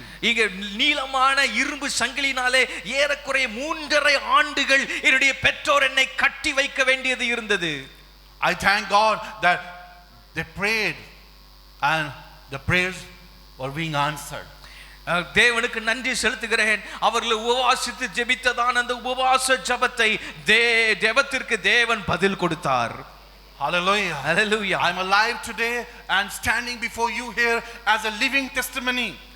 நான் இன்றைக்கு உங்கள் முன்பதாக உயிரோடு ஜீவனோடு ஒரு ஜீவனுள்ள சாட்சியாய், இந்த உபவாச ஜெபத்தின் வல்லமைக்கு ஒரு உயிருள்ள சாட்சியாய் உங்கள் முன்பதாக நான் நின்று கொண்டிருக்கிறேன். How did God miraculously healed me? How did God miraculously delivered me from my demonic possession? என்னுடைய அசுத்த ஆவிகளின் பிடியிலே இருந்து ஆண்டவர் எப்படி என்னை விடுதலை பண்ணினார், எப்படி என்னை காப்பாற்றினார் என்பதை அந்த உபவாச ஜெபத்தின் மூலமாக ஆண்டவர் எப்படி என்னை விடுவித்தார் என்பதை அறிந்திருக்கிறவன் நான். I thank God for transforming my lives and giving me a new life. ஆண்டவருக்கு ஆண்டவர் என்னுடைய வாழ்க்கையை முற்றிலுமாக மறுரூபமாக்கி எனக்கு ஒரு புதிய வாழ்க்கையை கொடுத்ததை அனுபவித்திருக்கிறேன். But we could see in the Bible, the people of God, they prayed before the Lord, but because of their sin, their prayers were not being answered. வேத புத்தகத்திலே நாம் வாசித்த சில சந்தர்ப்பங்களிலே தேவனுடைய ஜனங்கள் தேவனை நோக்கி மன்றாடி ஜெபித்த போதிலும் அவர்கள் ஜெபங்கள் கேட்கப்படாததற்கு காரணம் அவர்கள் வாழ்க்கையில இருந்த பாவம் என்பதை அறிந்திருக்கிறோம். We could see how did God remove the Saul as a king. நமக்கு தெரியும் சவுல் என்கிற இஸ்ரவேலின் முதல் ராஜாவை ஆண்டவர் எப்படி ராஜாவா இராதபடிக்கு தள்ளிவிட்டார் என்பதை அறிந்திருக்கிறோம். God removed King Saul as a king because of his sin. அவனுடைய பாவத்து நிமித்தமாக அவன் ராஜாவா இராதபடிக்கு ஆண்டவர் சவுலை தள்ளிவிட்டார் என்பதை வேதத்திலே பார்க்கிறோம். King Saul prayed for guidance from God, but God never answered. தன்னுடைய வாழ்க்கையின் இறுதி கட்டத்திலே ராஜாவாகிய சவுல் ஆண்டவருடைய வழிநடத்துதலுக்காக அவரிடத்திலே வழிநடத்துதலை கேட்கும்படிக்கு அவன் ஜெபித்த போதும் அந்த ஜெபத்திற்கு ஆண்டவர் ஒரு பதிலும் கொடுக்கவில்லை, ஒரு மறு உத்தரவும் கொடுக்கவில்லை என்பதை வேதத்திலே பார்க்கிறோம். Had Saul repented, God probably would have spoken to him. ஒருவேளை அவன் தாழ்த்தி மனம் திரும்பி இருந்திருப்பானே, ஆனால் ஒருவேளை ஆண்டவர் அவனுடைய ஜெபத்தை கேட்டிருந்திருப்பார். You can read by yourself in 1 Samuel chapter 28. 1 சாமுவேலின் புத்தகம் 28ஆம் அதிகாரத்திலே நீங்களே அதை குறித்து வாசித்துக் கொள்ள முடியும். But he didn't pray. ஆனால் அவன் மனம் திரும்பி ஜெபிக்கவில்லை. Because of his sin, அவனுடைய பாவத்தின் நிமித்தமாக அவனுடைய ஜெபம் கேட்கப்படவில்லை. his prayer were not being answered. அவனுடைய ஜெபங்கள் கேட்கப்படவில்லை. Hallelujah. Hallelujah. Hallelujah. Hallelujah. There can be the second reason when we pray against the will of God. இரண்டாவது காரணம் ஏன் ஜெபங்கள் கேட்கப்படுவதில்லை என்றால் நாம் தேவனுடைய சித்தத்திற்கு விரோதமாக ஜெபித்தால் அந்த ஜெபத்தை ஆண்டவர் கேட்க மாட்டார். தேவ சித்தத்திற்கு மாறான விதத்தில் ஜெபித்தால் அந்த ஜெபத்தை கர்த்தர் கேட்க மாட்டார். When we look at 2 Corinthians 2 கொரிந்தியர் 12ஆம் அதிகாரத்தை எடுத்துக்கொண்டால் chapter 12 verse 7 to 10. 2 கொரிந்தியர் 12வது அதிகாரம் வசனங்கள் 7 முதல் 10 வரையிலான வசனங்களை நாம் வாசிக்கலாம். எடுத்துக்கொள்ளுங்கள். கொரிந்தியருக்கு எழுதின 2வது நிருபம் 12வது அதிகாரம் 7 முதல் 10 வரையிலான வசனங்கள். அன்றியும் எனக்கு வெளிப்படுத்தப்பட்டவைகளுக்குரிய மேன்மை நிமித்தம் நான் என்னை உயர்த்தாதபடிக்கு என் மாம்சத்திலே ஒரு முள் கொடுக்கப்பட்டிருக்கிறது. என்னை நான் உயர்த்தாதபடிக்கு அது என்னை குட்டும் சாத்தானுடைய தூதனாய் இருக்கிறது. அது என்னை விட்டு நீங்கும்படிக்கு நான் 3 தரம் கர்த்தரிடத்தில் வேண்டிக் கொண்டேன். அதற்கு அவர், என் கிருபை உனக்கு போதும், பலவீனத்திலே என் பலம் பூரணமாய் விளங்கும் என்றார். ஆகையால் கிறிஸ்துவின் வல்லமை என் மேல் தங்கும்படி என் பலவீனங்களை குறித்து நான் மிகவும் சந்தோஷமாய் மேன்மை பாராட்டுவேன். அந்தப்படி நான் பலவீனமாய் இருக்கும் போதே பலமுள்ளவனாய் இருக்கிறேன். ஆகையால் கிறிஸ்துவின் நிமித்தம் எனக்கு வரும் பலவீனங்களிலும் நிந்தைகளிலும் நெருக்கங்களிலும் துன்பங்களிலும் இடுக்கண்களிலும் நான் பிரியப்படுகிறேன். Apostle Paul prayed that his thorn in the flesh be removed. அப்போஸ்தலனாகிய பவுல் இந்த இடத்திலே தன்னுடைய மாம்சத்திலே கொடுக்கப்பட்டிருக்கிற முள் நீங்கும்படி ஜெபிக்கிறதை பார்க்கிறோம். But Paul's prayer was never answered. ஆனால் ஆண்டவர் அந்த ஜெபத்திற்கு, முள்ளை நீக்க வேண்டும் என்கிற அந்த ஜெபத்திற்கு கர்த்தர் அவர் விரும்பின விதத்திலே பதில் கொடுக்கவில்லை. And his thorn in the flesh was never removed. அவருடைய சரீரத்திலே மாம்சத்திலே கொடுக்கப்பட்டிருந்த முள் எடுக்கப்படவே இல்லை. Because that was the will of God in his life. ஏனென்று சொன்னால் அந்த முள் அவனுக்கு கொடுக்கப்பட்டிருக்க வேண்டும் என்பதுதான் அவரை குறித்த தேவனுடைய சித்தமாய் இருக்கிறது என்பதை பார்க்க முடியும். Praying against God's will never be answered. தேவனுடைய சித்தத்திற்கு முரணாக நாம் எதையாகிலும் ஜெபித்தால் அந்த ஜெபங்கள் கேட்கப்படாமல் போகலாம். Hallelujah. Hallelujah. Hallelujah. Hallelujah. I remember the time when I got delivered. நான் என் வாழ்க்கையிலே விடுதலையை பெற்ற அந்த கால சூழ்நிலையை நான் நினைத்து பார்க்கிறேன். In 1999 I got delivered. 1999 வருஷத்திலே கர்த்தர் என்னை விடுவித்தார். And after receiving my deliverance, நான் என்னுடைய விடுதலையை பெற்ற பின்பு I continued my education. நான் அதுக்கு பின்பு தான் என்னுடைய படிப்பை தொடர முடிந்தது. I studied when I sensed the calling of God upon my life. I joined the Bible college. அதன் பின்பதாக ஆண்டவருடைய அழைப்பை, ஊழியத்திற்கான அழைப்பை என்னுடைய வாழ்க்கையில உணர்ந்த போது, அந்த அழைப்பை பெற்ற பிறகு நான் வேதாகம கல்லூரியிலே பயிற்சி பெறுவதற்காக நான் இணைந்தேன். And after finishing my Bible college, I went on to teach in many Bible colleges and one of the seminaries also. என்னுடைய வேதாகம கல்லூரி படிப்பை முடித்த பிறகு நான் பல வேதாகம கல்லூரிகளிலும் செமினரிகளிலும் போய் நான் கர்த்தருடைய வார்த்தையை போதிப்பதற்கு நான் அங்கே கடந்து சென்றேன். I felt that this is the will of God for my life, that to get involved into the teaching ministry as a full time. முழு நேரமாக டீச்சிங் மினிஸ்ட்ரியில அங்கே போது அன்றைக்கு ஒரு வேதாகம கல்லூரி ஆசிரியராக பணியாற்றுவதுதான் கர்த்தர் என்னை குறித்து வைத்திருக்கிற சித்தம் என்று முழுமையாக முழு நேர ஆசிரியராக நான் பணியாற்ற வேண்டும் என்று நான் நினைத்துக் கொண்டிருந்தேன். And after teaching in some of the Bible colleges and seminaries more than 8 years, 8 ஆண்டுகளுக்கு மேலாக இப்படியாக வேதாகம கல்லூரிகளிலும் ஸ்தோத்திரம் செமினரிகளிலும் நான் ஆசிரியராக பணியாற்றின பின்பு I thought of going abroad for my further studies. வெளி தேசத்திலே போய் என்னுடைய முதுகலை படிப்பை படிக்க வேண்டும் என்று சொல்லி என்னுடைய படிப்பை மேற்படிப்பை தொடர வேண்டும் என்று சொல்லி நான் நினைத்தேன். As I was planning to go abroad, but somehow I was feeling very restless. நான் அப்படியாக என்னுடைய மேற்படிப்பை தொடர்கிறதற்காக வெளிநாட்டிற்கு செல்ல வேண்டும் என்று சொல்லி நான் முயற்சி எடுத்த அந்த சூழ்நிலையிலே ஏனோ எனக்கு தெரியாமல் எனக்கு உள்ளாக ஒரு பதட்டம் வர ஆரம்பித்தது, ஒரு ரெஸ்ட்லெஸ்னஸ் வர ஆரம்பித்தது. And daily I was praying, even without knowing the will of God, I was praying that Lord, take me to some other countries for my higher studies. ஆண்டவருடைய சித்தம் என்னுடைய வாழ்க்கையில இப்பொழுது என்ன என்பதை அறியும் முன்னதாகவே அதை குறித்து ஜெபிக்காமல் நான் ஆண்டவரிடத்தில், ஆண்டவரே எப்படியாகிலும் என்னுடைய மேற்படிப்புக்காக என்னை ஏதாவது ஒரு வெளி தேசத்துக்கு எடுத்து செல்லும் என்று சொல்லி நான் போராடி ஜெபித்துக் கொண்டிருந்தேன். Hallelujah. Hallelujah. I prayed for a long time, but அதிக நாட்களாக இப்படியான ஒரு ஜெபத்தையே செய்து கொண்டிருந்தேன். But all the doors were shut. ஆனால் எவ்வளவு அதிகமாய் ஜெபித்தாலும் எவ்வளவு அதிகமாய் ஜெபிக்கிறேனோ எனக்கு இறுதி ஒரு திறந்த வாசலும் இல்லாமல் வெளி தேசத்திற்கு செல்லுவதற்கான எல்லா வாசலையும் ஆண்டவர் அடைத்து போட்டார். But my all prayers were not being answered. என்னுடைய எல்லா ஜெபங்களும் அந்த காலகட்டத்தில் கேட்கப்படவில்லை என்பதை உணர்ந்தேன். I was so broken at that time. அந்த நேரத்தில் நான் அதிகமாய் உடைக்கப்பட்டு போனேன். Lord, tell me what you want me to do. அப்பொழுதுதான் ஆண்டவரிடத்தில் கேட்டேன், ஆண்டவரே நான் எவ்வளவு ஜெபித்தாலும் எல்லா வாசல்களும் அடைக்கப்படுகிறதே, அப்படியானால் என்னை குறித்த உம்முடைய சித்தம் என்ன என்று அப்பொழுதுதான் நான் ஜெபிக்க ஆரம்பித்தேன். Lord, let me to spend time in fasting and prayer. அந்த நேரத்தில் நான் உபவாசித்து தேவனுடைய சமூகத்திலே மண்டியிட்டு நான் சில நாட்களை ஜெபத்திலே கழித்தேன். As I started spending time in fasting and prayer, Lord, really ஆண்டவரிடத்தில் சொன்னேன், ஆண்டவரே நான் உபவாசித்து ஜெபித்து ஆண்டவரிடத்தில் கேட்டேன், ஆண்டவரே உம்முடைய சித்தம் என்னதென்பதை நீர் தயவாய் எனக்கு தெளிவாய் வெளிப்படுத்தும் என்று ஜெபித்தேன். Lord, really intervene in my life. அந்த நேரத்தில் ஆண்டவருடைய வாழ்க்கையில இடைப்பட்டார். To know his divine will. அவருடைய தெய்வீக சித்தத்தை அறிந்து கொள்கிறதற்கு தெளிவாய் அறிந்து கொள்கிறதற்கு ஏதுவாக அந்த உபவாச ஜெப நாட்களிலே ஆண்டவர் என்னோடு இடைப்பட்டார். I remember the time when I was there in Delhi. அந்த நேரங்களிலே நான் டெல்லிக்கு கடந்து சென்றிருந்தேன். I planned to spend time in fasting and prayer for 21 days. அங்கே டெல்லி பட்டணத்திற்கு சென்று அந்த இடத்திலே ஒரு 21 நாட்கள் தேவ சமூகத்திலே உபவாசித்து தனியாக காத்திருந்து ஜெபிக்க வேண்டும் என்று நான் அங்கு கடந்து சென்றேன். As I was completing my 18th day, என்னுடைய 18வது நாள் உபவாசத்தை நான் முடித்த வேளையிலே God really spoke to me. ஆண்டவர் தெளிவாய் என்னோடு பேசினார். God really started speaking to me through dreams and visions. ஆண்டவர் என்னென்ன காரணங்களுக்காக என்னை கர்த்தர் எப்படி நடத்த போகிறார் என்பதை குறித்து அந்த 18வது நாளிலே தேவன் என்னோடு இடைப்பட்டு பேசினார். Lord clearly spoke to me, go back to your place. ஆண்டவர் தெளிவாய் என்னோடு பேசினார், நீ உன்னுடைய பட்டணத்திற்கு நீ திரும்பி செல் என்று சொன்னார். I need you there.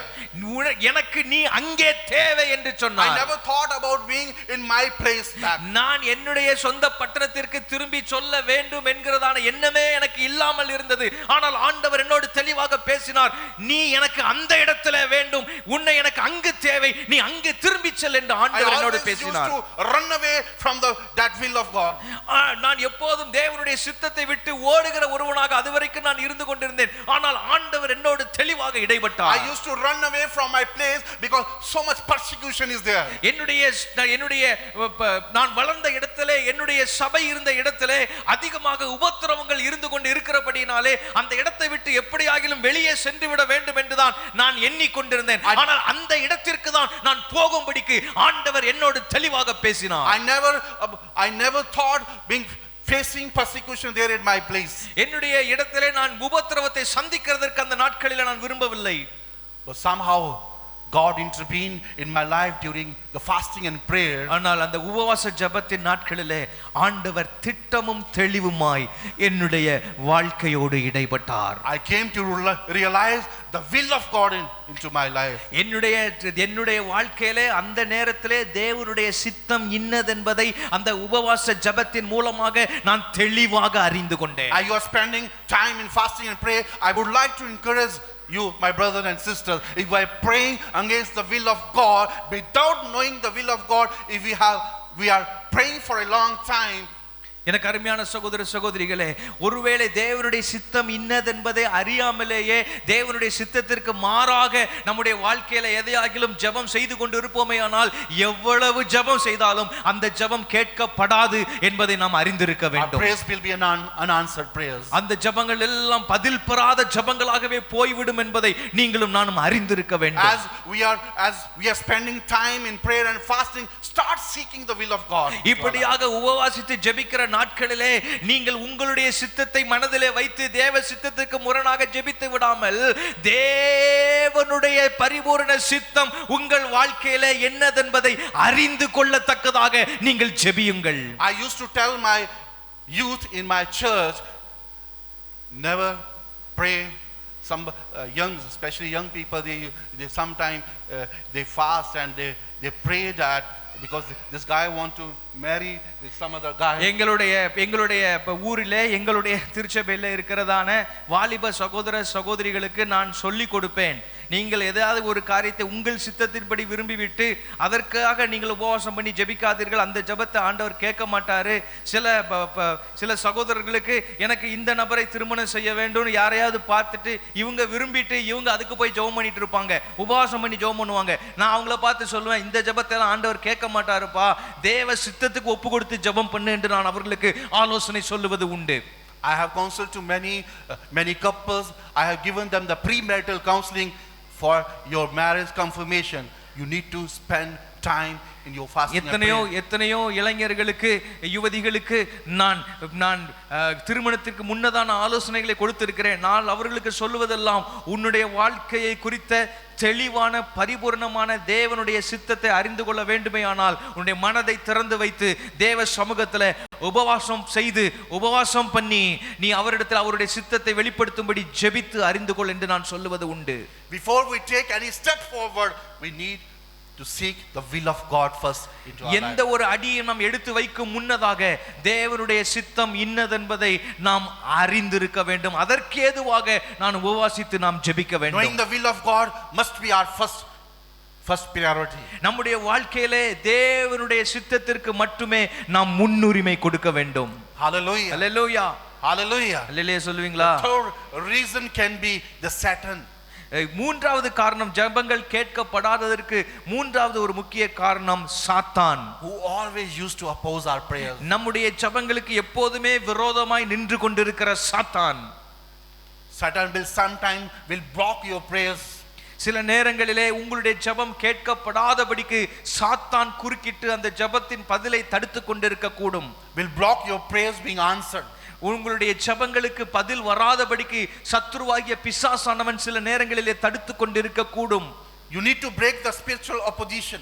அப்படிப்பட்ட எதிர்ப்புகளை, ஆவிக்குரிய எதிர்ப்புகளை நீங்கள் உடைத்து ஜெபிக்க வேண்டும். When we see in the book of Daniel chapter 10, the தானியேல் 10ஆம் அதிகாரத்தில், தானியேல் தீர்க்கதரிசன புத்தகம் 10ஆம் அதிகாரத்தில் நாம் இதை குறித்து வாசிக்கிறோம். The Daniel prayer was resisted by Satan for 3 weeks. 3 வாரங்களாக, ஏறக்குறைய 3 வாரங்கள் தானியேலின் ஜெபங்களுக்கு பதில் கிடைக்க முடியாதபடிக்கு சாத்தானானவன் அதை தடுத்து கொண்டிருந்தான் என்று சொல்லி வாசிக்கிறோம். And finally in fasting and prayer, இறுதியாக உபவாசித்து ஜெபிப்பதிலே Daniel got his reply. அந்த உபவாச ஜெபத்தின் வாயிலாக தானியேல் அதை மேற்கொண்டு தன்னுடைய பதிலை பெற்றுக்கொண்டதை குறித்து நாம் வாசிக்கிறோம் தானியேல் 10ஆம் அதிகாரத்தில். Hallelujah. Hallelujah. Hallelujah. சத்தமா My சொல்லுங்க. dear friends, I just want to tell you, as I got delivered, எனக்கு அருமையான நண்பர்களே, உங்களை பார்த்து நான் சொல்லுகிறேன், நான் விடுதலை பெற்ற போது, before continuing my education, நான் என்னுடைய படிப்பை நான் தொடர்கிறதற்கு முன்னதாக, because after 12th standard I have a gap of 5 years. நான் ஏனென்று சொன்னால் என்னுடைய 12ஆம் வகுப்பு முடித்த காலகட்டத்திலே அசுத்தாவினால் பிடிக்கப்பட்டேன். அதற்கு பிறகு 5 ஆண்டுகள் என்னால் எந்த படிப்பையும் தொடர முடியவில்லை. But as I got fully delivered, ஆனால் நான் முழுமையாக ஆண்டவரிடத்திலிருந்து விடுதலை பெற்றுக்கொண்ட போது, when I came to know that my 5 years had been wasted. நான் எனக்கு புத்தி தெளிந்த போது, நான் விடுதலை பெற்றுக்கொண்டு எனக்கு புத்தி தெளிந்து வந்தபோது, அப்பொழுதுதான் நான் உணர்ந்தேன் என்னுடைய வாழ்க்கையில 5 ஆண்டுகள் வீணடிக்கப்பட்டு விட்டது. For that 5 years I was totally in the different world. நான் அந்த 5 ஆண்டுகள் அசுத்தாவினால் பிடிக்கப்பட்டதினாலே வேறு ஒரு உலகத்திலே வாழ்ந்து கொண்டிருந்தவனை போலத்தான் வாழ்ந்து கொண்டிருந்தேன். 5 ஆண்டுகள் பின்தங்கி போனேன் என்னுடைய படிப்பிலே. For that 5 years I was not able to recognize myself. அந்த 5 ஆண்டுகள் என்னை குறித்து நானே யார் என்று அறிய முடியாத அளவிற்கு நான் பாதிக்கப்பட்டவனாக இருந்தேன். For that 5 years I was not able to recognize my mom and dad, my brother and sister. அந்த 5 ஆண்டுகள் பிசாசினால் பிடிக்கப்பட்டிருந்த அந்த 5 ஆண்டுகள் எனக்கும் என்னை யார் என்று தெரியவில்லை, என்னுடைய தகப்பனை யார் என்று எனக்கு தெரியாது, என்னுடைய தாய் யார் என்று தெரியாது, என்னுடைய சகோதரன் யார் என்று தெரியாது, என்னுடைய சகோதரி யார் என்று தெரியாது. அந்த அளவிற்கு மிகவும் கொடூரமாக பாதிக்கப்பட்டிருந்தேன். There are many things to share, but in a shortcut நான் நிறைய காரியங்களை நான் சொல்ல முடியும், நாளைக்கு தான் அதை சொல்ல போகிறேன். இப்பொழுது சுருக்கமாக சிலவற்றை சொல்லுகிறேன். But I was totally in the different world. நான் முழுமையாக வேறு ஒரு உலகத்தில் இருந்தவனை போலத்தான் இருந்தேன். When I came to know that my 5 years, when I got fully delivered, then after 5 years I came to know that about myself and my parents, I came to realize this. நான் விடுதலை பெற்ற போதுதான் எனக்கு நான் யார் என்று தெரிந்து கொண்டேன், என்னுடைய தகப்பனை அறிந்தேன், என்னுடைய தாயை அறிந்தேன், மீண்டுமாக என்னுடைய சகோதரனை சகோதரியை அறிந்து கொண்டேன். அதற்கு பிறகுதான் நான் உணர்வடைந்தேன், 5 ஆண்டுகள் நம்முடைய வாழ்க்கையில வீணாகி விட்டதே. 5 ஆண்டுகள் பள்ளிக்கோ கல்லூரிக்கோ போக முடியவில்லை, பள்ளி முடித்த பருவத்திலே கல்லூரிக்கு போக முடியவில்லை. 5 ஆண்டுகள் என்னுடைய வாழ்க்கையில வீணாய் போய்விட்டதே, படிக்க முடியாமல் போய்விட்டதே என்கிற வேதனையின் உணர்வு எனக்குள்ளே வந்தது.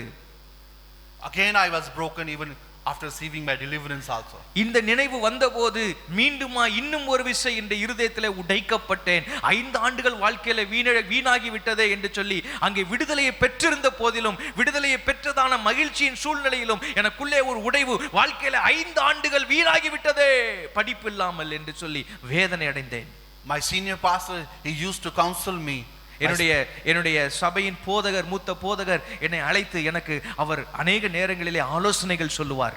Start spending time in prayer and start reading the word of God. அவர் என்னை பார்த்து சொல்லுவார், இப்பொழுது எதை குறித்தும் யோசிக்காதே, நீ தேவனுடைய சமூகத்திலே நீ ஜபத்திலும் வேதத்தை தியானிப்பதிலும் சில காலங்கள் தரித்திரு என்று அவர் என்னோடு கூட பேசினார்.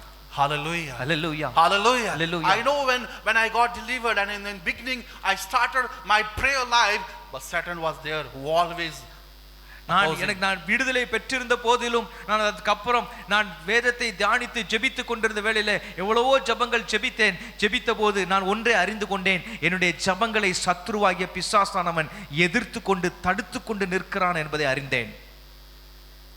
I used to tell myself I'm the useless person now.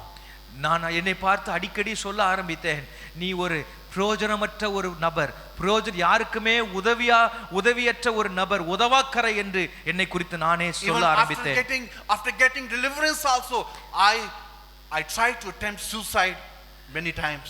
நான் என்னை குறித்து அப்படிப்பட்ட எண்ணங்கள் எனக்குள்ளே வந்தபடினாலே நான் அசுத்த ஆவியின் பிடியிலே இருந்து விடுதலை பெற்றிருந்த சூழ்நிலையிலும் ஒரு சில சந்தர்ப்பங்களிலே நான் என்னுடைய மன சோர்வின் நிமித்தமாக என்னை நான் மாய்த்து கொள்ளும்படிக்கு தற்கொலை செய்யும்படி விரும்பினேன். I started comparing myself with my friends who became senior to me. Some of the friends became doctors, some of the friends became engineers, advocates and government officials. என்னுடைய நண்பர்களுடைய வாழ்க்கையை பார்க்கும்போது அவர்கள் எல்லாரும் எனக்கு முன்பதாக கடந்து போய் விட்டார்கள், படிப்பிலே முன்னேறி விட்டார்கள். சிலர் நபர்கள் மருத்துவராக மாறினார்கள், சிலர் வேலையில அமர்ந்து விட்டார்கள், சிலர் நல்ல உயர்ந்த நிலைமையிலே நல்ல அரசாங்க வேலையிலே உத்தியோகத்தில் அமர்ந்து விட்டார்கள். அதையெல்லாம் பார்த்தபோது எனக்குள்ளே மிகுந்த வேதனை, என்னை நானே நான் நொந்து கொள்ள ஆரம்பித்தேன். I'm elder in my family. Sorry? I'm elder in my family. என்னுடைய குடும்பத்திலே நான் தான் மூத்த மகன். I have 2 brothers and 1 sister. எனக்கு 2 இளைய சகோதரர்களும் ஒரு இளைய சகோதரியும் உண்டு. I used to mentor them. நான் அவர்களுக்கு நான் கற்றுக் கொடுக்கிறவனாய் கடந்த காலங்களிலே இருந்தேன். But at this இந்த சூழ்நிலையிலே நான் விடுதலை பெற்ற இந்த சூழ்நிலையிலே 5 ஆண்டுகளை இழந்து விட்டிருந்த இந்த சூழ்நிலையிலே they became senior to me. அவர்கள் படிப்பிலே என்னை விட சீனியர்களா மாறிவிட்டார்கள். I started comparing myself. நான் என்னை மற்றவர்களோடு ஒப்பிட்டு பார்த்து கொண்டிருந்தேன், வேதனைப்பட்டு கொண்டிருந்தேன். Lord, what would I do? ஆண்டவரே, நான் என்ன செய்ய போகிறேன்? I had no hope for my future. என்னுடைய எதிர்காலத்தை குறித்து எந்த நம்பிக்கையும் இல்லையே ஆண்டவரே. I lost all my ambitions in my life. என்னுடைய வாழ்க்கையின் ஆம்பிஷன்ஸ் எல்லாவற்றையும் நான் இழந்து போய் நின்றேன் அந்த சரணத்திலே. And pastor used to counsel me, spend time in prayer, Lord will comfort you. அப்பொழுது என்னுடைய போதகர் சொல்லுவார், எப்பொழுதும் அவர் என்னை குறித்து என்னிடத்தில் சொன்ன ஆலோசனை, நீ தேவ சமூகத்திலே காத்திரு மகனே, தேவ சமூகத்திலே ஜபத்திலே காத்திரு, ஆண்டவர் உன்னை ஆறுதல் படுத்துவார், ஆண்டவர் உன்னை தேற்றுவார், தைரியப்படுத்துவார் என்று என்னுடைய போதகர் எனக்கு ஆலோசனை சொன்னார்கள். I remember the time when Satan used to speak to me, you are the useless person in the world now, no one is going to use you now. அந்த நாட்களிலே பிசாசு என்னோடு பேசுனதை நான் அறிந்திருக்கிறேன். அவன் சொல்லுவான், என் மனதிலே சொல்லுவான், நீ ஒரு உதவாக்கரை, ஒருவருக்கும் பிரயோஜனம் இல்லாதவன், வாழ்க்கையிலே யாருக்கும் பிரயோஜனம் இல்லாதவன், உனக்கென்று ஒரு நல்ல எதிர்காலம் இருக்க போவதே இல்லை என்கிற எண்ணங்களை அடிக்கடி பிசாசு என் இருதயத்திலே கொடுத்து கொண்டிருந்தான். You have lost your ambitions. உன்னுடைய ஆம்பிஷன்ஸ் எல்லாவற்றை வாழ்க்கையின் குறிக்கோள்கள் எல்லாம் நீ இழந்து போய் நிற்கிறாய் என்று சொல்லி பிசாசு எண்ணங்களை எனக்குள்ளே கொடுத்து கொண்டிருந்தான். You are one of the failure person now in the world. நீ வாழ்க்கையிலே தோல்வி அடைந்த ஒரு மனுஷன் என்றுதான் பிசாசு அப்படிப்பட்ட எண்ணத்தை எனக்குள்ளே கொடுத்து கொண்டிருந்தான். Hallelujah. Hallelujah. Hallelujah. Hallelujah. I wanted to continue my education even after the after the gap of 5 years, அந்த 5 ஆண்டுகள் காலம் இடைவெளிக்கு பிறகு எப்படியாகிலும் என்னுடைய படிப்பை தொடர வேண்டும் என்று நான் விரும்பினேன். when I used to spend time in prayer before the Lord, நான் ஆண்டவருடைய சமூகத்திலே அதிக நேரம் அந்த நாட்களிலே ஜெபிக்கிறதற்கு நான் நேரம் எடுத்துக் கொண்டிருந்தேன். the Satan was the one who was always opposing my prayer. ஆனால் எவ்வளவு ஜெபித்தாலும் இப்படிப்பட்ட எதிர்மறையான எண்ணங்களை கொண்டு வந்து என்னுடைய எல்லா முயற்சிகளையும் தகர்க்கிற வண்ணமாக பிசாசானவன் என்னுடைய ஜெபங்களுக்கு பதில் வராதபடி எதிர்த்து தடுத்து கொண்டே இருந்தான். God led me to spend time in prayer and fasting. அந்த நேரத்தில் தான் ஆண்டவர் நான் உபவாசித்து ஜெபிக்கிறதற்கு ஏதுவாக என்னை வழி நடத்தினார். I used to pray during that fasting and prayer time, Lord, show me the way. நான் அப்பொழுது உபவாசம் பண்ணி ஜெபிக்க ஆரம்பித்தேன். ஆண்டவரே, எனக்கு வாழ்க்கையில வழி தெரியவில்லை, எனக்கு வழி காட்டும் ஐயா என்று நான் உபவாசம் பண்ணி ஜெபிக்க ஆரம்பித்தேன். Hallelujah. Hallelujah. Hallelujah. Hallelujah. Lord, you have transformed my life. Now you are a living hope for me. ஆண்டவர்ட்ட சொன்ன, ஆண்டவரே, நீங்க தான் என் வாழ்க்கையை மறுரூபமாக்கி இருக்கிறீங்க, நீங்க தான் எனக்கு ஜீவனுள்ள நம்பிக்கை ஆண்டவரே என்று ஆண்டவரிடத்துல நான் பேச ஆரம்பித்தேன். I have a hope in you only, Lord. ஆண்டவரே, உமக்குள் தான் என்னுடைய எதிர்காலத்தை பற்றின ஒரு நம்பிக்கை இருக்கிறது ஆண்டவரே என்று ஆண்டவரிடத்துல நான் பேச ஆரம்பித்தேன். You can give me, you can grant me a new life, you can do all the impossible things for me. ஆண்டவர்ட்ட சொன்னேன், ஆண்டவரே, நீர் ஒரு புதிய வாழ்க்கையை மீண்டுமாய் மறுபடியுமாய் எனக்கு ஆரம்பித்து கொடுக்க முடியும், எனக்கு ஒரு நல்ல எதிர்காலத்தை நீர் கொடுக்க முடியும் ஆண்டவரே என்று ஆண்டவரிடத்திலே உபவாசத்திலே அதிகமாய் நான் பேச ஆரம்பித்தேன். Hallelujah. Hallelujah. Hallelujah. Hallelujah. My dear friends, I remember the time when I got reply. எனக்கு தெரியும் அந்த ஜெபத்திற்கு தேவன் எப்படி பதில் கொடுத்தார் என்று சொல்லி. அல்லேலூயா. கரங்களை வைத்து அல்லேலூயா சொல்லலாமா? During the time of my fasting and prayer, அந்த உபவாச ஜெப நாட்களிலே தேவன் எனக்கு பதில் கொடுத்தார். God really spoke to me. ஆண்டவர் தெளிவாக என்னோடு பேசினார். I'm going to use you for my kingdom. என்னுடைய ராஜ்யத்தின் வேலையிலே உன்னை நான் பயன்படுத்த போகிறேன் என்று சொன்னார். Stop comparing yourself with the worldly people. நீ Stop comparing yourself. உலகத்தில் இருக்கிற மற்றவர்களுக்கு முன்பதாக வைத்து உன்னை நீ ஒப்பிட்டு பார்த்து கொண்டிராதே. என்னுடைய ராஜ்யத்தின் வேலையிலே உன்னை நான் பயன்படுத்த போகிறேன் என்று ஆண்டவர் என்னோடு தெளிவாய் பேசினார். Lord clearly spoke to me, you are going to be a useful vessel for me for the work of my kingdom. என்னுடைய ராஜ்யத்தின் வேலையிலே நீ மிகவும் பிரயோஜனமான ஒரு பாத்திரமாய் நீ மாறப் போகிறாய் என்று ஆண்டவர் என்னோடு பேசினார். I never knew at that time that I would continue my study and God would use me for his glorious ministry. எனக்கு அப்பொழுது தெரியாது ஆண்டவர் என்னுடைய படிப்பை தொடர வைப்பார் என்றும் பிந்திய நாட்களிலே தன்னுடைய ராஜ்யத்தின் வேலையை என்னை வல்லமையாய் பயன்படுத்துவார் என்றும் அன்றைக்கு எனக்கு தெரியாது. Hallelujah. Hallelujah. Hallelujah. Hallelujah. But the God who we have faith is a miracle working God. நீங்களும் நானும் ஆராதிக்கிற சார்ந்திருக்கிற தேவன் அற்புதங்களை செய்கிற தேவன். கரங்களை வைத்து ஆமென் சொல்லுவோமா? கரங்களை தட்டி கர்த்தரை மகிமைப்படுத்துவோமா? ராபாஷின்தா ரபௌதியா. Hallelujah. In shortcut I would tell you and continue my study. நான் சொல்லுகிறேன், அதற்கு பிறகு ஆண்டவர் என்னுடைய படிப்பை தொடருகிறதற்கு ஒரு வாசலை திறந்து கொடுத்தார். Hallelujah. Tomorrow evening I would tell you in detail. இதை பற்றின எல்லா விவரங்களையும் தெளிவாக விரிவான ஒரு சாட்சியை நாளைக்கு சாயங்காலம் நான் சொல்லுவேன். After the gap of 5 years, even I went through so many challenges just in order to get the admission in the college. இந்த 5 ஆண்டுகள் எனக்கு பின்தங்கி போனதுனால கல்லூரியில அட்மிஷன் கிடைக்கிறதுக்கே நிறைய சவால்கள் வந்தது. ஆனால் அதையும் தாண்டி கர்த்தர் என்னை எப்படி படிக்க கொண்டு போனார் என்பதை நாளை மாலை உங்களுக்கு சொல்லுவேன். My college, the college authority, they were not willing to give me the science subjects even. I finished my BSc with the grace of God. After that I finished my MSc in chemistry also with the grace நிறைய of பேர் God. சொன்னாங்க, இவன் இப்படி இருக்கிற மனநிலைமைக்கு இவன் science subjects படிச்சுக்கிட மாட்டான்னு சொன்னாங்க. ஆனா இன்னைக்கு உங்க முன்னால நான் நிக்கிறேன், BSc கெமிஸ்ட்ரியை முடிச்சு MSc கெமிஸ்ட்ரியை முடித்த ஒருவனாக நின்று கொண்டு இருக்கிறேன். Amen. Hallelujah. Amen.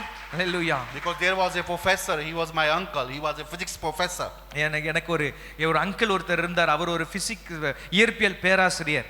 He started asking me the Newton's first law, second law, third law, like that. அவர் என்ன பார்த்து கேட்டார், நியூட்டன்ஸ் முதல் விதியை சொல்லு, நியூட்டனுடைய இரண்டாவது விதியை சொல்லு, நியூட்டனுடைய மூணாவது விதியை சொல்லு. எனக்கே மறந்துருச்சு. My chemistry professor also started asking me many chemical formulas. அவர் என்ன பார்த்து நிறைய வேதியியல் ஃபார்முலாஸ் எல்லாம் கேட்பார். Because of the gap of 5 years, I couldn't tell even one formula. அவர் கேட்கும்போது அந்த 5 வருஷ கேப்ல எல்லாம் மறந்து போச்சு, ஒண்ணுமே தெரியல எனக்கு. But I was testifying my Lord that Lord who healed me, who delivered me, can give me the bright future. ஆனால் எனக்கு ஒன்றை கர்த்தர் கற்றுக் கொடுத்தார். என்னை விடுவித்த ஆண்டவர், என்னை சுகப்படுத்தின ஆண்டவர் எனக்கு ஒரு பிரகாசமான எதிர்காலத்தையும் கொடுக்க வல்லமை உடையவராய் இருக்கிறார் என்பதை ஆண்டவர் என் வாழ்க்கையில நிரூபித்தார். அல்லேலூயா, hallelujah, hallelujah. He will enable me to finish my study here. நான் விசுவாசித்தேன். ஆண்டவர் என்னை விடுவித்த ஆண்டவர் என்னுடைய கல்லூரி படிப்பை ஜெயமாய் முடிக்க எனக்கு உதவி செய்வார் என்பதை நான் விசுவாசித்தேன். கர்த்தர் உதவி செய்தார். Hallelujah, hallelujah. I just want to emphasize on this third point that Satan might be trying. இந்த மூன்றாவது காரியத்தை வலியுறுத்துகிறேன். ஒருவேளை நம்முடைய ஜெபங்களுக்கு பதில் கிடைக்காதபடி சத்துருவாகிய பிசாசானவன் தடுத்து கொண்டு நிற்கலாம், எதிர்த்து கொண்டு நிற்கலாம். அப்படி நின்றாலும், but I would love to encourage you that நான் உங்களை உற்சாகப்படுத்த விரும்புகிறேன். during the time of fasting and prayer I got a reply. நான் உங்களை உற்சாகப்படுத்துகிறேன். அப்படி சத்துரு எதிர்த்து நின்ற சூழ்நிலையிலும் நான் உபவாசித்து ஜெபித்த போது தேவனிடத்திலிருந்து நான் பதிலை பெற்றுக்கொண்டேன். Hallelujah, hallelujah, hallelujah, hallelujah. I'm standing before you this morning because of His grace only.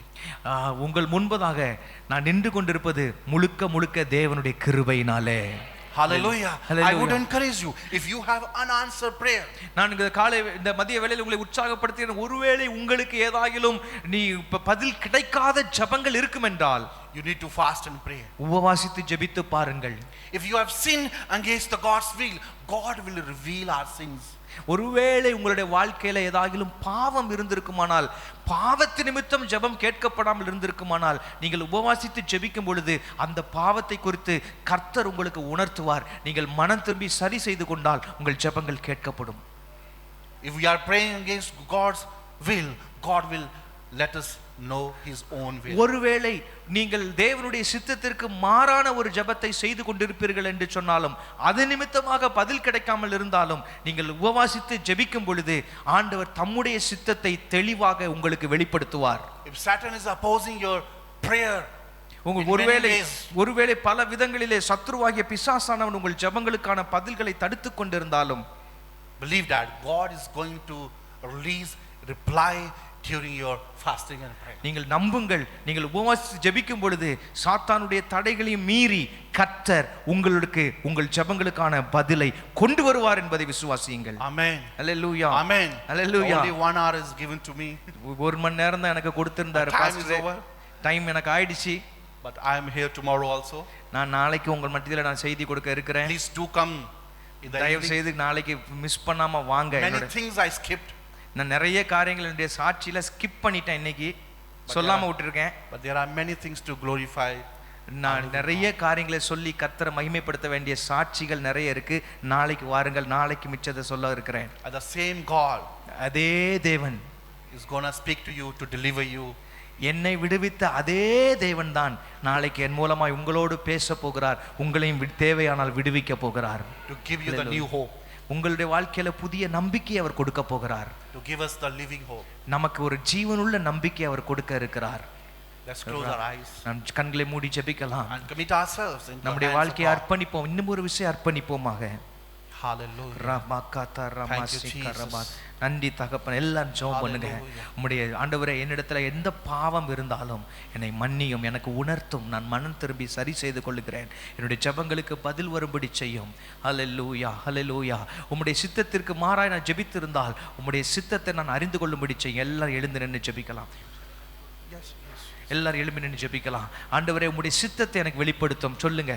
வலது கரத்தை உயர்த்தி ஜெபம் பண்ணுங்க. உம்முடைய சித்தத்தை எனக்கு வெளிப்படுத்தும். கர்த்தாவே ஸ்தோத்திர. உபவாச ஜெபத்தின் பழக்கத்தை எனக்குள்ள இன்னும் ஆழப்படுத்தும். ஆண்டவரே, சத்துருவாகிய பிசாசானவன் என்னுடைய ஜெபங்களுக்கான பதில்களை தடுத்து கொண்டிருந்தால் ஆண்டவரே, அந்த தடைகளை எல்லாம் உடைத்து போட்டு உடைய பதிலை நான் தெளிவாய் பெற்றுக்கொள்ள கிருபை தாரும். கர்த்தர் தந்த நல்ல இந்த வார்த்தைகளுக்காக, நல்ல சாட்சிகளுக்காக நல்ல சத்தமா கரங்களை தட்டி ஸ்தோத்திரம் பண்ணி கர்த்தரை மகிமைப்படுத்துங்க.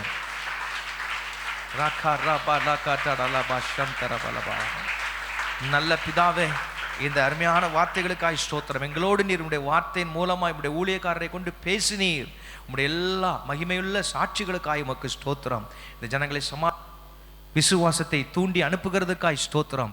நாளை தினம் ஆராதனையில் முழு சபையும் இங்கே பங்கெடுக்கவும், நாளைக்கு காலையில் இருக்கிற ஆண்டவரே அந்த ஒருங்கிணைந்த குருத்தோலை ஆராதனை மற்றும் அந்த பவனியை கர்த்தர் ஆசீர்வதித்து, அதை தொடர்ந்து இருக்கிற ஆண்டவரே ஆராதனை கர்த்தர் ஆசீர்வதித்து, நாளை மாலை ஆராதனையிலும் முழு ஜனங்களும் சபையின் மொத்த ஜனங்களும் வந்து ஆசீர்வதிக்கப்பட விடுவிக்கப்பட கர்த்தர் கிருபை தாரும்.